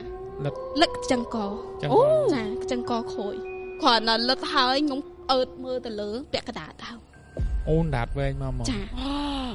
ក្បាលធំមកបងក្បាលធំជាងក្អមទៀតខ្ញុំអត់បានចាប់អារម្មណ៍សក់ប៉ុន្មានទេប៉ណ្ដឹងតាអើតក្បាលមកឃើញតែក្បាលទីធំជាងក្អមទៀតពេលហ្នឹងអង្គុយលើកូនភេទដូចគ្នាពេលហ្នឹងមិនដឹងថាយើងអង្គុយលើកូនគេចាមិនបានដឹងយើងអង្គុយលើកូនគេគ្រាន់តែខ្ញុំឃើញប៉ុណ្ណឹងគឺខ្ញុំដឹងបាត់គេមកបញ្យួរសពទៀតអូអាមុនមិនមែនបញ្យួរសពទេណាអាមុនមកតងយើងទៅនិយាយមកតែនេះគេបញ្យួរសពថ្ងៃអង្គុយលើកូនអញសែនអញអាឆាប់ទៀតតាដូចគ្នាប្រាប់តែខ្ញុំថាគ្រូប្រាប់ថាគូចង្រៃមុខដែរតែព្រាយផ្សេងហ្នឹងមិនព្រាយជាមួយផ្សេងចាត់វីដេអូទីតាំងណាអត់ទេព្រាយអាព្រាយហ្នឹងគឺមុនអាព្រាយនេះទៀតអាព្រាយដែលគេកាប់ដើមពោហ្នឹងចោលទៀតតែព្រាយនោះលក្ខណៈថាអត់សាហាវជាងអានេះគម្រាមសម្រាប់យើងមកគ្រួសារតែអានោះនិយាយថាអញកាច់ថ្ងៃតងងាប់អញ្ចឹងណាពេលហើយខ្ញុំពេលដែលខ្ញុំឃើញហ្នឹងគឺខ្ញុំស្លាប់នៅដើមពោហ្នឹងហ្មងចាក្រុមដើមពោបោកដូចអាម៉េចទេដើមហ្នឹងពិបាកបញ្យល់ណាវាដូចដុសជាប់គ្នារបៀបញិចចូលគ្នាហ្មងវាចម្រុះដើមពោបន្តិចដើមជ្រៃបន្តិចមានតាំងពីដើមកាសាបន្តិចវាចូលគ្នាវាពាន់គ្នាចាពេលហើយខ្ញុំទៅម៉ាក់ខ្ញុំមកហៅពួកម៉ាក់ខ្ញុំស្រែកថាវាស្លាប់បិទបើកភ្នែកដាក់អត់ភ្ញាក់មុនបងវាស្មានខ្ញុំធ្វើលេងដល់ពេលហើយបើនឹងថាមែនតើដឹងខ្លួនមកខ្ញុំប្រាប់ថាខ្ញុំអង្គុយលើកូនគេពេលហ្នឹងម៉ាក់ខ្ញុំដឹងតែអង្គុយលើឲ្យកូនភីដែលគេកាប់ដើមចោលហ្នឹងគឺអត់មានណាគេដឹងទេថាខ្ញុំអង្គុយលើកូនភីដល់ពេលនេះខ្ញុំប្រាប់គេមកប្រាប់ពេលដែលខ្ញុំស្លាប់ទៅគេថាថ្ងៃបំសែនអញទេអញកាច់ថ្ងៃតងពេលហ្នឹងប៉ាខ្ញុំក៏សែនឲ្យទៀតតែភីហ្នឹងខ្ញុំអត់ទៅដាក់ខ្លួនឯងទេប៉ាខ្ញុំយកទៅដាក់គេមានពិធីរបស់គេខ្ញុំអត់សូវចាំទេពេលនោះ អត់ចាំមកតែដឹងថាមានងាយបាច់ស្លាប់លាយនឹងលាយទៀតលាយមួយឈាមដូចគ្នាប៉ុន្តែពេលហ្នឹងខ្ញុំអត់បានយកទៅទេប៉ាខ្ញុំយកទៅខ្ញុំអត់បានសង្កេតទេពេលហ្នឹងកំពុងតែដេកឈឺគ្រាន់តែប៉ាខ្ញុំសែនបានប្រហែលជានិយាយតាមខ្ញុំស្មានទៅប្រហែលជា1ម៉ោងគឺខ្ញុំស្លាស់ខ្លួនរបៀបថាក្បាលឈឺខ្ទោករបៀបថាដូចគេជន់អញ្ចឹងគឺគ្រាន់តែសែនបានប្រហែលជាមកចិត្ត1ម៉ោងក៏ស្រាលទៅវិញយើងអាចហូបបាយបានអីបានធម្មតាអាហ្នឹងរឿងហ្នឹងចប់អូខេអ្នកអរគ្នាស្ដាប់សាច់រឿងរបស់គាត់មិនដែរជាមួយនឹងសាច់រឿងទីម៉ានទី3ណាមិននឹងជាសាច់រឿងទី2របស់គាត់ហើយអញ្ចឹងសាច់រឿងនេះជាសាច់រឿងចុងក្រោយឯងតែខ្ញុំនៅព្យាយាមសួរសាច់រឿងបន្ថែមព្រោះអីមិញពួកខ្ញុំអត់ព្យាយាមកាត់គាត់ទេព្រោះអីខ្លាចគាត់កាត់សាច់រឿងគាត់ទៅគាត់ឡៃតែនិយាយជាមួយយើងគាត់ភ្លេចសាច់រឿងគាត់បាត់អ្នកអរគ្នាយល់ឃើញមិនដែរកុំភ្លេចបញ្ចេញមតិយោបល់ខាងក្រោមហើយសម្រាប់គ្នាយើងដែលកំពុងទស្សនាការ Premium Live តាមរយៈ YouTube Channel ស្មាស៊ីតាកុំភ្លេចចូលទៅ comment ក៏ដូចជា Subscribe Channel ស្មាស៊ីតាម្នាក់មួយហើយបងប្អូនអរគ្នាខ្ញុំចង់បញ្ជាក់ម្ដងទៀតបងគុនធាគាត់ជាសមាជិករបស់ Telegram ក្រុមរបស់យើងគឺអ្នកភូមិហើយគាត់ក៏អាសាបានចែកម្លែកជាមួយនឹងកម្មវិធីខ្មោចមានពិតឬក៏ការពិតមានខ្មោចច្រើនហើយរឿងដែលគាត់ធ្វើឲ្យខ្ញុំចាប់អារម្មណ៍ហ្មងរឿងជួបអ៊ីណាម៉ៃនៅក្នុងបន្ទប់ទឹកហុងចាក់បងអត់តែចាំរឿងហ្នឹងបានទេអត់សូវចាំផងពេលហ្នឹងគាត់ភ័យឡើងស្លាប់ហើយអ៊ីណាម៉ៃហ្នឹងគាត់និយាយទៅមកមួយគេរហូតហ្នឹងតែការពិតអ៊ីណាម៉ៃស្លាប់យូរហើយពេលហ្នឹងខ្ញុំចាប់អារម្មណ៍សាច់រឿងគាត់ខ្លាំងមែនតើអូខេចឹងសាច់រឿងទី3នេះបងមានចំណងជើងឲ្យបងមានបងចំណងជើងអីដែរវិញ្ញាណគល់ស្ពានចាអូខេតោះបងអាចចែកម្លែកបានពេលហ្នឹងខ្ញុំចំណាំបានគឺខែធ្នូឆ្នាំ2025ចាថ្មីនេះណាចា3ខែអូខេពេលដែលខ្ញុំជួបហ្នឹងណាខ្ញុំចំណាំបានថានៅថ្ងៃទី27ត្រូវជាថ្ងៃសៅរ៍ពេលហ្នឹងខ្ញុំចេញពីធ្វើការចុះម៉ោង4ខ្ញុំទៅហូបអីនៅមាត់ទន្លេតកែវពេលហ្នឹងខ្ញុំរៀបចំខ្លួនទៅជិះទៅហ្នឹងប្រហែលជាខ្ទង់ម៉ោង3ធ្វើការថ្ងៃសៅរ៍យើងត្រូវចុះម៉ោង4ខ្ញុំត្រូវគួរកអាវលាងចាននេះអញ្ចឹងមុំហើយមុំណាត់គ្នាបានទៅហូបហ្នឹងខ្ទង់ម៉ោង8ពេលដែលខ្ញុំទៅហ្នឹងប្រហែលជាគ្នា3នាក់ប្អូនខ្ញុំទេប្អូនច្រណមួយខ្ញុំប្អូនខ្ញុំបកើតហើយខ្ញុំ3នាក់ហ្នឹងពេលដែលខ្ញុំទៅហ្នឹងណាខ្ញុំអត់បើកទេខ្ញុំមិនអ្នកបើកទេអ្នកបើកគឺប្អូនស្រីខ្ញុំហើយប្អូនច្រណមួយខ្ញុំគឺគាត់អង្គុយកណ្ដាលហើយខ្ញុំអង្គុយក្រោយគេពេលដែលខ្ញុំជិះកាត់ស្ពាននិយាយទៅស្ពានចុងខ្នល់ពេលយើងជិះទៅផ្ទះតាមុខហ្នឹងយើងចុះទៅខលគៀនអ្នកលក់តូបចាប់ហួយនៅពីខាងច្ដាំដៃពេលហ្នឹងខ្ញុំឃើញពីអ្នកឪពុកកូនចាពួកគាត់ប្រើម៉ូតូពេលគាត់ប្រើម៉ូតូហ្នឹងពីអ្នកឪពុកកូនហ្នឹងរបៀបថាដូចទ្រន់ទ្រាដូចមនុស្សឈឺឆ្អឹងឈឺឆ្អែងអញ្ចឹងណាហើយខ្ញុំអត់បានចាប់អារម្មណ៍ទេខ្ញុំក៏ទៅទៀតទៅឲ្យតែដល់កន្លែងស្ពានហ្នឹងគឺខ្ញុំមើលរហូតប៉ុន្តែមកដល់កន្លែងអ្នកតាគឺខ្ញុំអត់ហ៊ានមើលទេព្រោះអីពេលដែលខ្ញុំមើលទៅខ្ញុំតែងតែឃើញរឿងចម្លែកពេលដែលខ្ញុំជិះទៅដល់កន្លែងហូបអីបើខ្ញុំហ៊ានបើកភ្នែកខ្ញុំហូបអីហើយខ្ញុំជិះមកវិញឃើញពីអ្នកឪពុកកូនហ្នឹងប្រើម៉ូតូកន្លែងតែទៀតជិះមកវិញហ្នឹងប្រហែលជាខ្ទង់ម៉ោង10យប់កន្លែងស្ពានតាមុខហ្នឹងជិះចោតទៅក្រោមហ្នឹងមានផ្លូវបំបែកទៅផ្ទះតាមុខហើយអាផ្លូវជិះមកត្រង់នេះមានគេអ៊ុតសក់ហើយគេលក់តបចាប់ហួយរឿងគ្រឿងខ្លែមអីចឹងញ៉ាទឹកម៉ាត់គ្នាទៀតទេថាងាយនេះទៅហូបអីទៀតពេលហ្នឹងប្អូនជីដូនមួយខ្ញុំវាប៉ាយក៏ជិះទៅហ្នឹងខ្ទង់ម៉ោង8ដូចគ្នា8 9ពេលដែលទៅហ្នឹងក៏ឃើញពីអ្នកឪពុកកូនហ្នឹងទៀតប្រើម៉ូតូដូចគ្នាទៀតពេលហ្នឹងខ្ញុំចាប់ដើមថាគិតហើយចុះពីអ្នកឪពុកកូនមិនប្រើម៉ូតូនៅនឹងគ្រាន់ថ្ងៃលើកទី2ហ្នឹងក៏លឺសលេងកូននឹងល្អឈឺល្អតែឈឺដល់ពេលហ្នឹងធំទៅកូនចឹងណាហើយក៏ជិះហួសហើយពេលហ្នឹងខ្ញុំលឺតែបន្តិចទេជិះហួសទៅដល់ឡៃហូបអីយើងហូបអីហើយចឹងជិះមកវិញឃើញពីអ្នកឪពុកកូនហ្នឹងគឺប្រើម៉ូតូកន្លែងដែរទៀតហើយខ្ញុំអត់បានចាប់អារម្មណ៍ទៀតខ្ញុំលក្ខណៈថាធ្វើមើលមិនឃើញព្រោះពេលហ្នឹងចាប់ផ្ដើមសង្ស័យឯងថាមិនមែនជាមនុស្សថ្ងៃទី29ថ្ងៃចុងក្រោយដែលខ្ញុំត្រូវបាក់ស្បាតមកពេលហ្នឹងខ្ញុំរបៀបថាទៅណាត់គ្នាហូបអីទៀតទៅខ្ទង់ម៉ោង8ដូចគ្នាទៀតឃើញពីអ្នកឪពុកកូនហ្នឹងទៀត ប៉ុន្តែម្ដងហ្នឹងគឺគេអត់ព្រមទៅទេឈរមើលខ្ញុំមកវាថាមានតែយើងឯងនៅតាមមើលគេចេះពេលយើងជិះម៉ូតូតាមមើលគេចឹងរបៀបចឹងណាមកក្រោយចេះហូតទៅដល់គៀកជាមួយនឹងគាត់ខ្ញុំអត់ដឹងថាម៉េចទេពេលហ្នឹងដូចប្អូនបកើតខ្ញុំវាព្រះអង្គម៉ូតូហើយពេលហ្នឹងខ្ញុំរៀងខឹងដែរអត់ដល់កន្លែងសំខាន់វាព្រះអង្គម៉ូតូកន្លែងហ្នឹងគឺខ្ញុំខ្លាចខ្លាំងហ្មងពីអ្នកឪពុកកូនហ្នឹងមើលមុខខ្ញុំពេលហ្នឹងដូចគេប្រចាំស្លាយឲ្យខ្ញុំឃើញច្បាស់ហ្មងគឺហូរឈាមមកតាមមាត់តាមភ្នែកមកទាំងអស់ហ្មងពេលហ្នឹងដឹងហើយថាម្នាក់ហ្នឹងគឺខ្មោចពីអ្នកឪពុកកូនហ្នឹងគឺខ្មោចចេះមកដល់ហ្នឹងរបៀបបាក់ទូយកដូចមនុស្សគ្រោះថ្នាក់រាចរចឹងពេលដែលមកវិញខ្ញុំលើកដៃស្ពះបងអូនខ្ញុំមកថាកុំជិះតាមហ្នឹងជិះតាមខ្នល់ធំសុកចិត្តវៀងប៉ុន្តែផ្លូវវៀងហ្នឹងគឺស្ងាត់គឺផ្លូវជិះកាត់ផ្លូវគេអាសាប្លន់បងអូនខ្ញុំថាចេះធំទៅពេលហ្នឹងខ្ញុំនិយាយប្រាប់បងអូនខ្ញុំតែថាខ្ញុំឃើញខ្មោចថាធំទៅដល់កន្លែងហ្នឹងបិទភ្នែកទៅហើយខ្ញុំក៏អត់ដឹងថាធ្វើមិនទៀតបើគេបើកម៉ូតូហ្នឹងយើងមិនណាបើកផងហ្នឹងទោះយើងបើកក៏បើកមិនកើតដែរព្រោះអីយើងអាសាឃើញចឹងយើងពិបាកបើកពេលដែលប្អូនជិះមកវិញវាប្រាប់ខ្ញុំថាចេះដល់កន្លែងហ្នឹងបិទភ្នែកទៅប៉ុន្តែវាចង្រៃមនុស្សចង្រៃរបៀបថាចង់ដឹងថាវាឃើញអីទៀតពេលយើងងាកទៅគ្រាន់តែងាកទៅឃើញមែនកូននឹងវាមករកខ្ញុំមកហើយបើឪវិញរបៀបមនុស្សដូចបាក់ដៃបាក់ជើងណាអាដើរដូចស្រោមប៊ីអញ្ចឹងកវែងកវងហ្នឹងហើយរបៀបថារត់មកកាត់ម៉ូតូពេលនោះខ្ញុំសេកមកតំហឹងហ្មងហើយពេលហ្នឹងទៅម៉ោងមិន10ទៅផ្ទះម៉ោងមិន10យប់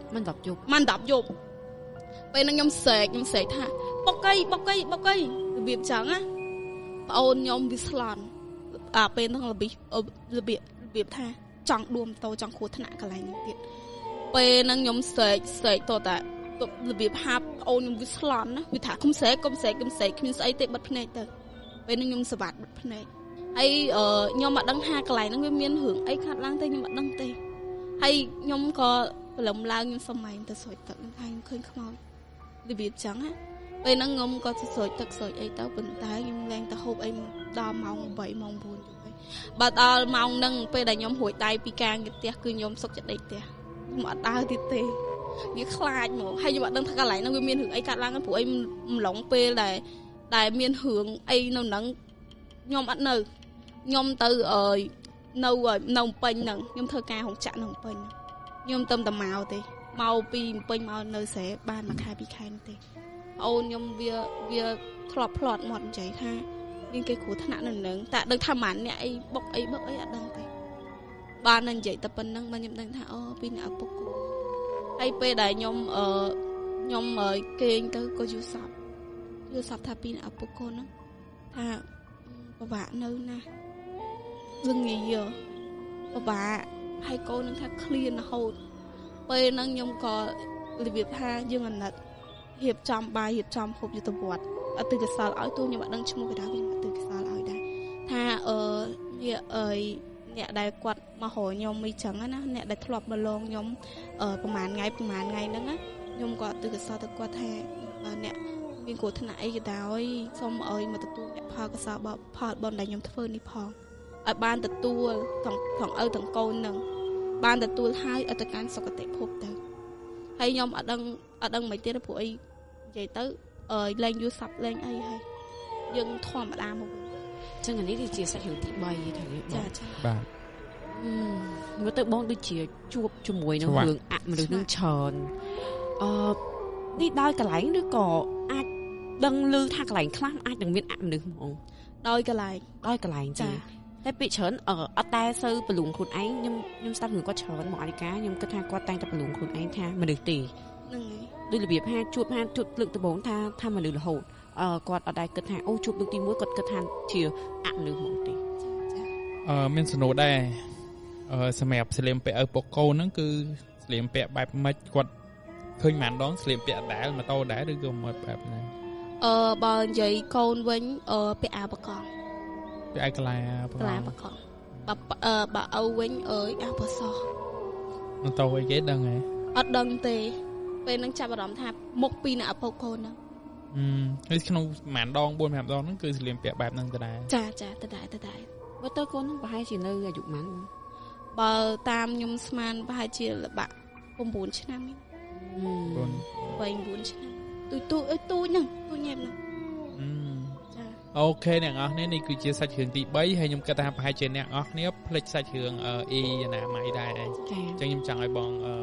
លើកឡើងយកមកនិយាយភាសាទៀតខេឡូព្រោះប្រិយមិត្តដែលស្ដាប់ខ្មោចមានពិតហើយមួយតុកភ្លឺ background ងឹតយើងផ្សេងគ្នាដែរមានបាទអញ្ចឹងយើងចែកម្លែកក្នុងកម្មវិធីនេះម្ដងរឿងអ៊ីណាម៉ៃដែលគាត់លងហ្នឹងណាថ្ងៃហ្នឹងខ្ញុំទៅធ្វើការវេនយប់ហើយរោងចក្រហ្នឹងគឺខ្ញុំអត់បញ្ចេញឈ្មោះទេខ្ញុំធ្វើការវេនយប់ហ្នឹងពេលហ្នឹងខ្ញុំដូចជាឈឺនៅខេត្តណានៅខេត្តតាកែវនៅខេត្តចាខ្ញុំឈឺហ្នឹងរបៀបថាយើងហូបបន្លែឆៅទៅយើងវាមានបញ្ហាពោះអីចឹងណាពេលដែលខ្ញុំទៅបន្ទប់ទឹកខ្ញុំពេលហ្នឹងខ្ញុំចង់សុំច្បាប់មេថាខ្ញុំសុំចុះម៉ោង 9 យប់ពេលដែលខ្ញុំឈឺហ្នឹងខ្ញុំទៅបន្ទប់ទឹកញឹកទៅលើកទី1អត់ឃើញអ៊ីហ្នឹងទេទៅលើកទី2មិនឃើញលើកទី3ក៏ឃើញតែឃើញរបៀបថាគាត់អង្គុយហូបនំដូចនំពៀនំឲ្យទុយមួយចេះពេលដែលខ្ញុំឃើញគាត់ហ្នឹងខ្ញុំរបៀបថាហូបគ្រៀងគាត់ហ្នឹងស្លេកមុខគាត់គឺស្លេកដូចមនុស្សឈឺដូចបបាក់និយាយដូចមនុស្សអត់បាយអញ្ចឹងស្លេកពេលដែលខ្ញុំឃើញគាត់ហ្នឹងគាត់ក៏ញ៉ាំដាក់ខ្ញុំដែរអីឯងឈឺមែនខ្ញុំសួរចឹងគាត់ថាគាត់ឈឺគាត់និយាយចឹងពេលដែលខ្ញុំសួរម្ដងគាត់អត់តន់ឆ្លើយទេថាគាត់ឈឺដល់ពេលចុងក្រោយគាត់ឆ្លើយពេលដែលខ្ញុំថាបើអីឯងឈឺហត់ពេញខ្យល់គាត់ត្រូវការទេគាត់អត់និយាយមួយចឹងតែគាត់គវីក្បាលហើយបើពេលដែលខ្ញុំដើរចូលបន្ទប់ទឹកចឹងគាត់មកដល់ឈរនៅមុខបន្ទប់ទឹកយើងពេលយើងចេញមកវិញគឺឃើញគាត់នៅឈរទល់មុខយើងឈរថ្កឹងពេលបើកទ្វារមកខ្ញុំដូចមនុស្សហុកចិត្តចឹងឈរខ្ញុំដាក់យើងចឹងស្ញាញ់ចឹងយើងអត់មានអីត្រូវនិយាយលេងសើចមួយគាត់ប៉ុន្តែគាត់ស្ញាញ់ដាក់យើងមកពេលហើយខ្ញុំក៏ស្វាតដើរចេញដល់ពេលស្វាតដើរចេញទៅវាថាគាត់រកកាន់ដៃយើងពេលខ្ញុំរត់ទៅមកតំហឹងគឺគាត់ដៃកាន់ដៃយើងយកមកកាន់ដៃយើងហើយគាត់ថាចេះចង់ទៅណាខ្ញុំថាខ្ញុំទៅដាក់ច្បាប់មេខ្ញុំធ្វើការទេគាត់ថាមិនបាច់ទៅទេនៅមួយមីងហីបាច់ទៅទេខ្ញុំថាទេមីងហើយពេលគាត់កាន់ដៃយើងគឺដៃគាត់ត្រជាក់ដូចតកកចឹងចាហើយពេលហើយខ្ញុំក៏ថាអត់ទេខ្ញុំប្រឡែងដៃគាត់ខ្ញុំមានអារម្មណ៍ថាគឺគាត់អត់ស្រួលដូចនៅហូបចិត្តទេយើងខ្លាចពងយើងអត់សូវស្រួលខ្លួនពួកអត់គិតថាខ្មោចអីទេអត់គិតថាខ្មោចទេគ្រាន់តែយើងឃើញទឹកមុខគាត់វាគួរឲ្យខ្លាចពេលហ្នឹងខ្ញុំក៏របៀបថាកលាស់ដៃជើងគាត់គ្រាន់កលាស់ដៃហើយគឺគាត់ធ្លាក់ក្បាលមកនិយាយមែនពេលដែលគាត់ធ្លាក់ក្បាលមកហ្នឹងខ្ញុំគ្រាន់ឃើញគឺខ្ញុំស្លាប់មកហើយពេលហ្នឹងបានបងដែលគាត់មកបន្ទប់ទឹកមេអញ្ចឹងគាត់ឃើញយើងស្លាប់អញ្ចឹងគាត់យើងទៅបន្ទប់ពេទ្យនៅហ្នឹងបន្ទប់ពេទ្យអត់នៅជាប់កន្លែងយើងធ្វើការទេបន្ទប់ពេទ្យវានៅអាគារមួយទៀតគឺសម្រាប់អ្នកដែលគាត់ឈឺឬក៏គាត់មានកូនមានអីអញ្ចឹងយើងមកធ្វើការយើងត្រូវការបំរើដល់ឲ្យកូននេះអញ្ចឹងណាបាទហ្នឹងហើយពេលដែលខ្ញុំដឹងខ្លួនមកវិញខ្ញុំស្រែករហូតថាកុំធ្វើបាបខ្ញុំហើយពេលដែលខ្ញុំស្លាប់ហ្នឹងក៏គាត់មកចូលខួរក្បាលខ្ញុំមកថានៅមួយមីងឯងមិនបាច់ទៅណាទេគ្មានអាណាឃើញអញទេក្រៅពីហេងពេលហ្នឹងអត់ក្នុងយល់សពទេណាគាត់កាន់ដៃយើងពេលដែលគាត់មិនទាន់ធ្លាក់ក្បាលគាត់និយាយគ្មានអាណាឃើញអញក្រៅពីហេងនៅមួយអញទៅពួកឯងគេដើរទៅមកកន្លងក្បាលអញរហូតរបៀបចង់អត់ឃើញអញទេមានតែហែងមួយឃើញអញនៅមួយអញទៅគាត់និយាយចឹងចាខ្ញុំមិនដឹងទេថាមុន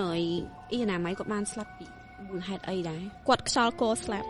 នៅបន្ទប់ទឹកហ្នឹងហ្មងបងអត់នៅបន្ទប់ទឹកហ្នឹងទេអត់នៅនឹងទេគាត់ស្លាប់នៅក្រៅវិញ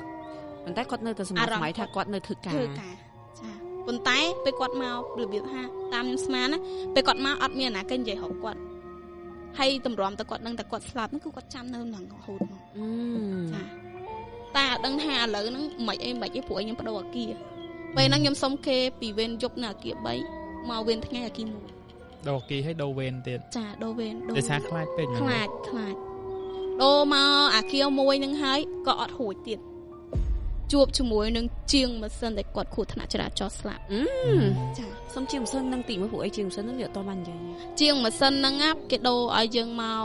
វេនថ្ងៃនៅអាគារ1ហ្នឹងគេឲ្យយើងនៅវេនយប់ហ្នឹងរយៈពេល1ខែសិននៅអាគារ1យើងទ្រាំធ្វើ thơនៅវិញយប់ហ្នឹងជួបជាងហ្នឹងជួបនៅកន្លែងគេលាងដៃមុននឹងចូលទៅផ្លុំខ្យល់ កន្លែងឡាបូ កន្លែងសម្អាតឲ្យ clean និយាយ ហ្នឹងហើយប៉ុន្តែខ្ញុំអត់ហ៊ាននិយាយ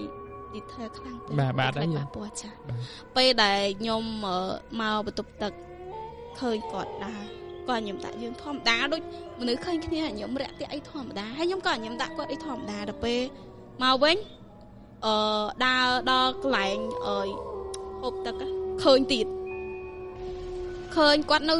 កន្លែងហូបទឹកហ្នឹងខ្ញុំឆ្ងល់ចុះគាត់មកលឿនម៉េះគាត់មកនឹងលឿនម៉េះខ្ញុំអត់បានចាប់អារម្មណ៍ទេចូលធ្វើការធ្វើរហូតឃើញគាត់នឹងរហូតឃើញគាត់នៅកន្លែងតែហូបទឹកហ្នឹងទេពេលគាត់ហូបហើយគាត់ស្លឹងពងពួកយើងរបៀបថាគាត់អត់បានកាន់ទឹកហូបទេប៉ុន្តែយើងហូបហើយឃើញគាត់ហើយស្លឹងមើលមុខយើងរបៀបថាមុនវងរបៀបជឿជាក់លើខ្លួនឯងមកគេរញ៉ាយហ្នឹងហើយប៉ុន្តែខ្ញុំថាចេះពូនេះរៀងឆ្នាស់ទេរបៀបថាឃើញក្មេងបាននិយាយចឹងណាពេលហ្នឹងក៏អត់មាត់ទេដើរទៅធ្វើមិនដឹងពេលដែលខ្ញុំធ្វើវិញយកឃើញយយដល់មួយខែហ្នឹងគឺឃើញរាល់ថ្ងៃពេលដែលខ្ញុំដូរមកវិញថ្ងៃវិញលេងឈុតធំមកវិញថ្ងៃលេងឈុតធំពេលហ្នឹងប្រហែលជារិស័យខ្ញុំដាក់ខ្លាំងពេលដែលខ្ញុំមកវិញថ្ងៃវិញហ្នឹងខ្ញុំអង្គុយធ្វើការធម្មតាទេពេលដែលខ្ញុំទៅបន្ទប់ទឹកទៀតទៅបន្ទប់ទឹកនៅអគារមួយដូចតែអគារ3អញ្ចឹងណាប៉ុន្តែវាខុសគ្នាវានៅជាប់អានោះវារៀងឆ្ងាយពេលដែលខ្ញុំមកបន្ទប់ទឹកអីធម្មតាដល់ពេលចូលទៅដល់កន្លែងហូបទឹកឃើញគាត់ឈរមើលមុខយើងយកហ្មងអត់មានធ្វើអីទេឈរមុខយើងហើយរបៀបថាយើងនៅណាគឺឃើញគាត់នៅនឹងហ្មងដល់ពេលខ្ញុំខ្លាចពេកខ្ញុំដើរចូលកន្លែងធ្វើការវិញដើរចូលកន្លែងធ្វើការវិញគឺស្រឡៃគាត់ចូលទៅជាយើងហ្មងអូនហេអូនវាចឹងណាតែមិនច្បាស់លាស់ចឹងឯងរបៀបខ្សែហ្នឹងឯងអូនហើយជឿឃើញលឺចូលទៅជាយើងហ្មងហើយពេលហ្នឹងខ្ញុំដាក់កាសមកចាហៀងនៅក្នុងកាសហ្នឹងហ្មងចាហៀងគីឡូហើយខ្ញុំក៏របៀបថាខ្លាចដោះកាសហ្នឹងក៏វត្តចោលហើយពេលហ្នឹងមេឃើញទៀតឃើញយើងធ្លាក់កាសធ្លាក់អីចឹងណាខ្ញុំថាអូយខ្ញុំទៅបោដៃចឹងថាកាសខ្ញុំថាយកដាក់ជន់សោមហើយយកសាក់ថ្មគាត់ថាចេះហើយកុំស្ដាប់ការកុំឲ្យឃើញយ៉ាមូកនិយាយចេះនិយាយលេងសើចអីចឹងខ្ញុំដើរទៅបន្ទប់ទឹកឃើញអាពូនឹងដើរតាមរហូតប៉ុន្តែអត់មានជើងទេបងខ្ញុំពិបាកនិយាយខ្ញុំចង់តែ detail ដល់រឿងការស្លៀកពាក់នោះឯកស្ថានក្រុមការងារខ្ញុំខ្លាចតែប៉ះពាល់ឯកស្ថានការងារគេចាខ្ញុំដើរមកឃើញគាត់អត់មានជើងរត់យកមករត់ចូលអាម៉ាស៊ីនបាញ់ខ្យល់ clean ហ្នឹងហ្មងរត់យកឲ្យមិនចាំថាអូវាបាញ់ខ្យល់ឲ្យគ្រប់ម៉ោងឲ្យ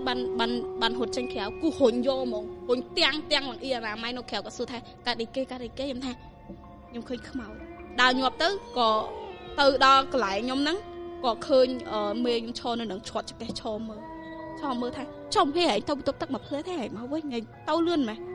មែនទៅបន្ទប់ទឹកណាគ្រាន់តែដល់កន្លែងហូបទឹកហ្នឹងឃើញគាត់រត់មកវិញប្រោយអត់មានជើងហងដល់ពេលរត់មកវិញហើយខ្ញុំចង់ប្រាប់ថាខ្ញុំឃើញពេលថ្ងៃ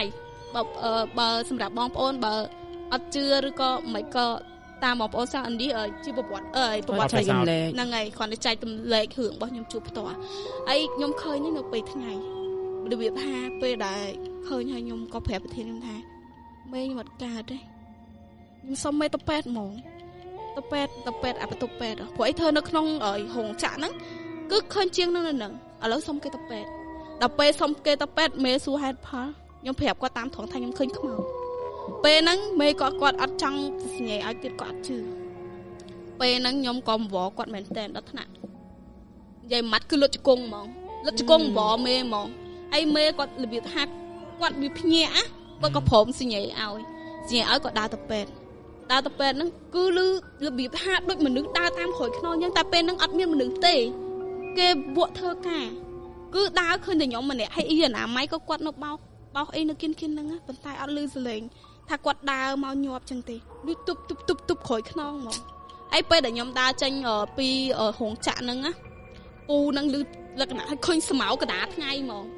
ស្មៅទាំងកដាថ្ងៃត្រង់ហ្មងវាស្មៅតែជារូបរាងមនុស្សប្រុសពេលដែលខ្ញុំរត់ចូលនៅបន្ទប់ពេទ្យហ្នឹងណាខ្ញុំស្រែកហៅតាសន្តិសុខ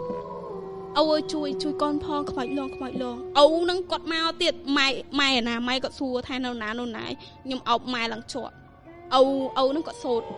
ធម៌ថាកុំមកនៅចិត្តអីចឹងណាគាត់ថាចូលទៅដល់ពេលចូលទៅដល់បន្ទប់ពេទ្យហ្នឹងឃើញមកយើងនឹងដាក់ថានិយាយទៅតែមួយម៉ាត់គឺរិស័យដាក់យកហ្មងគ្រាន់ចូលទៅដល់ឃើញជំនាញបន្ទប់ពេទ្យនៅហ្នឹងហ្មង2តង់គឺឃើញច្បាស់ហ្មងហើយរបៀបថាចេះជំនាញបន្ទប់ពេទ្យហ្នឹងគឺពាក់វានេះតែអាំងកាញ់ហ្នឹងហើយតែមិនពណ៌សពណ៌អីគឺពណ៌ខៀវឲ្យវាយក្បិនតែមានជើងពេលដែលខ្ញុំរត់ចូលហ្នឹងឃើញស្មៅខ្ញុំងាកកតុយភ្នែកគ្រាន់ឃើញកតុយភ្នែកទៅឃើញស្មៅមនុស្សប្រុសហ្នឹងគឺមកឡើងលឿនហ្មងហើយខ្ញុំរត់ចូលទៅក៏ឃើញឈ្នាងបន្ទប់ពេទ្យហ្នឹងចេញមកពីម្ចាំងយកមកចេញមកពីម្ចាំងឈរអាមាត់ច្រកដែលខ្ញុំរត់ចូលចាដល់ពេលហើយខ្ញុំចូលទៅដល់ទៅខ្ញុំក៏សង្ងំនៅក្នុងលើខែហ្នឹង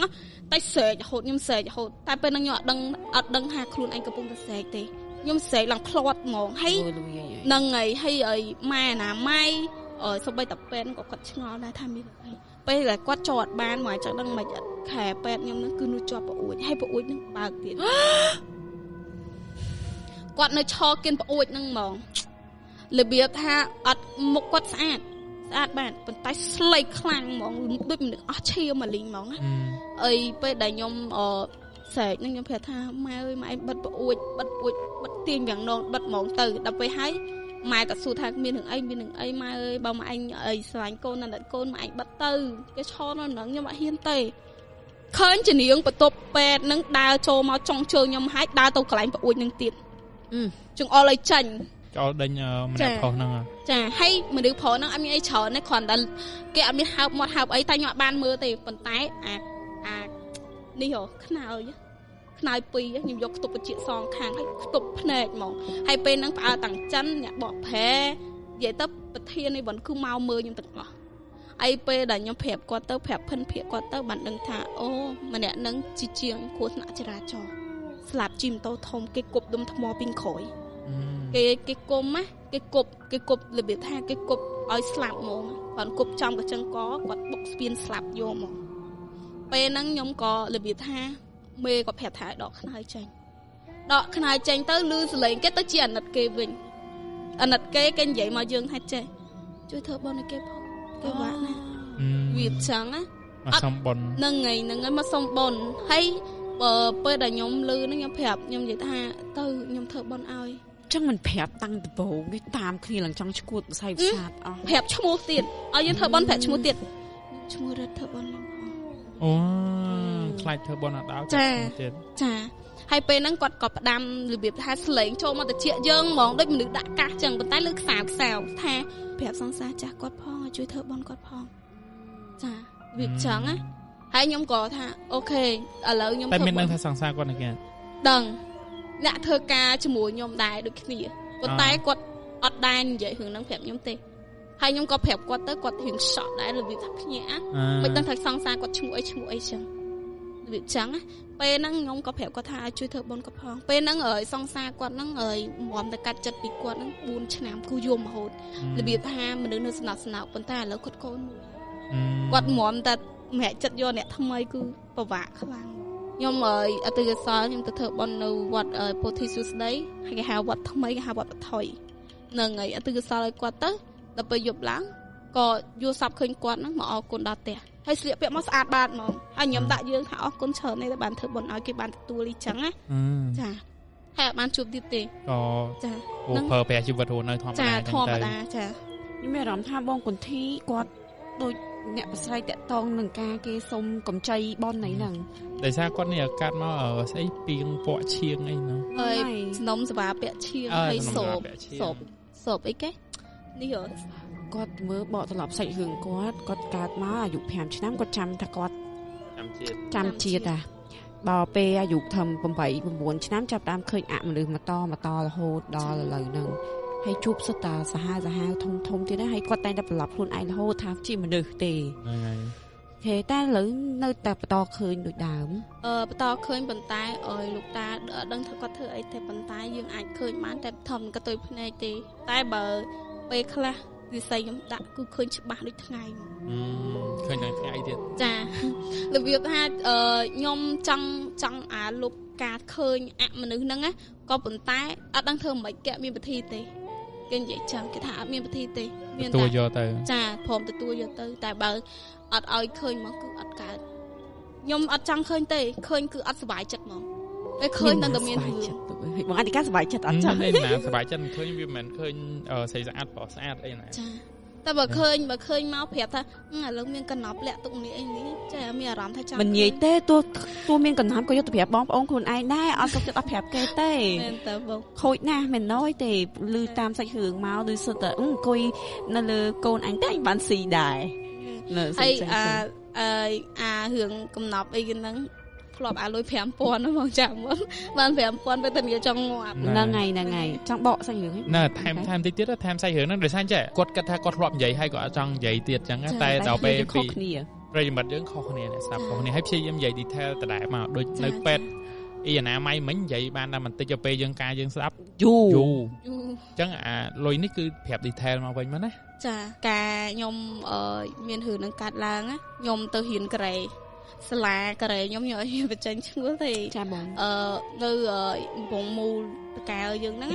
ពេលដែលខ្ញុំមកពីហ៊ានការ៉េហ្នឹងប្រហែលខ្ទង់មក2 10អីមួយហ្នឹងលបាក់ហ្នឹងពេលដែលខ្ញុំមកហ្នឹងគឺខ្ញុំអត់ទៅផ្ទះខ្ញុំពេលថ្ងៃពី11ថ្ងៃចាពេលខ្ញុំអត់ទៅផ្ទះទេតែខ្ញុំហូបអីនៅកន្លែងសួនច្បារនៅគៀន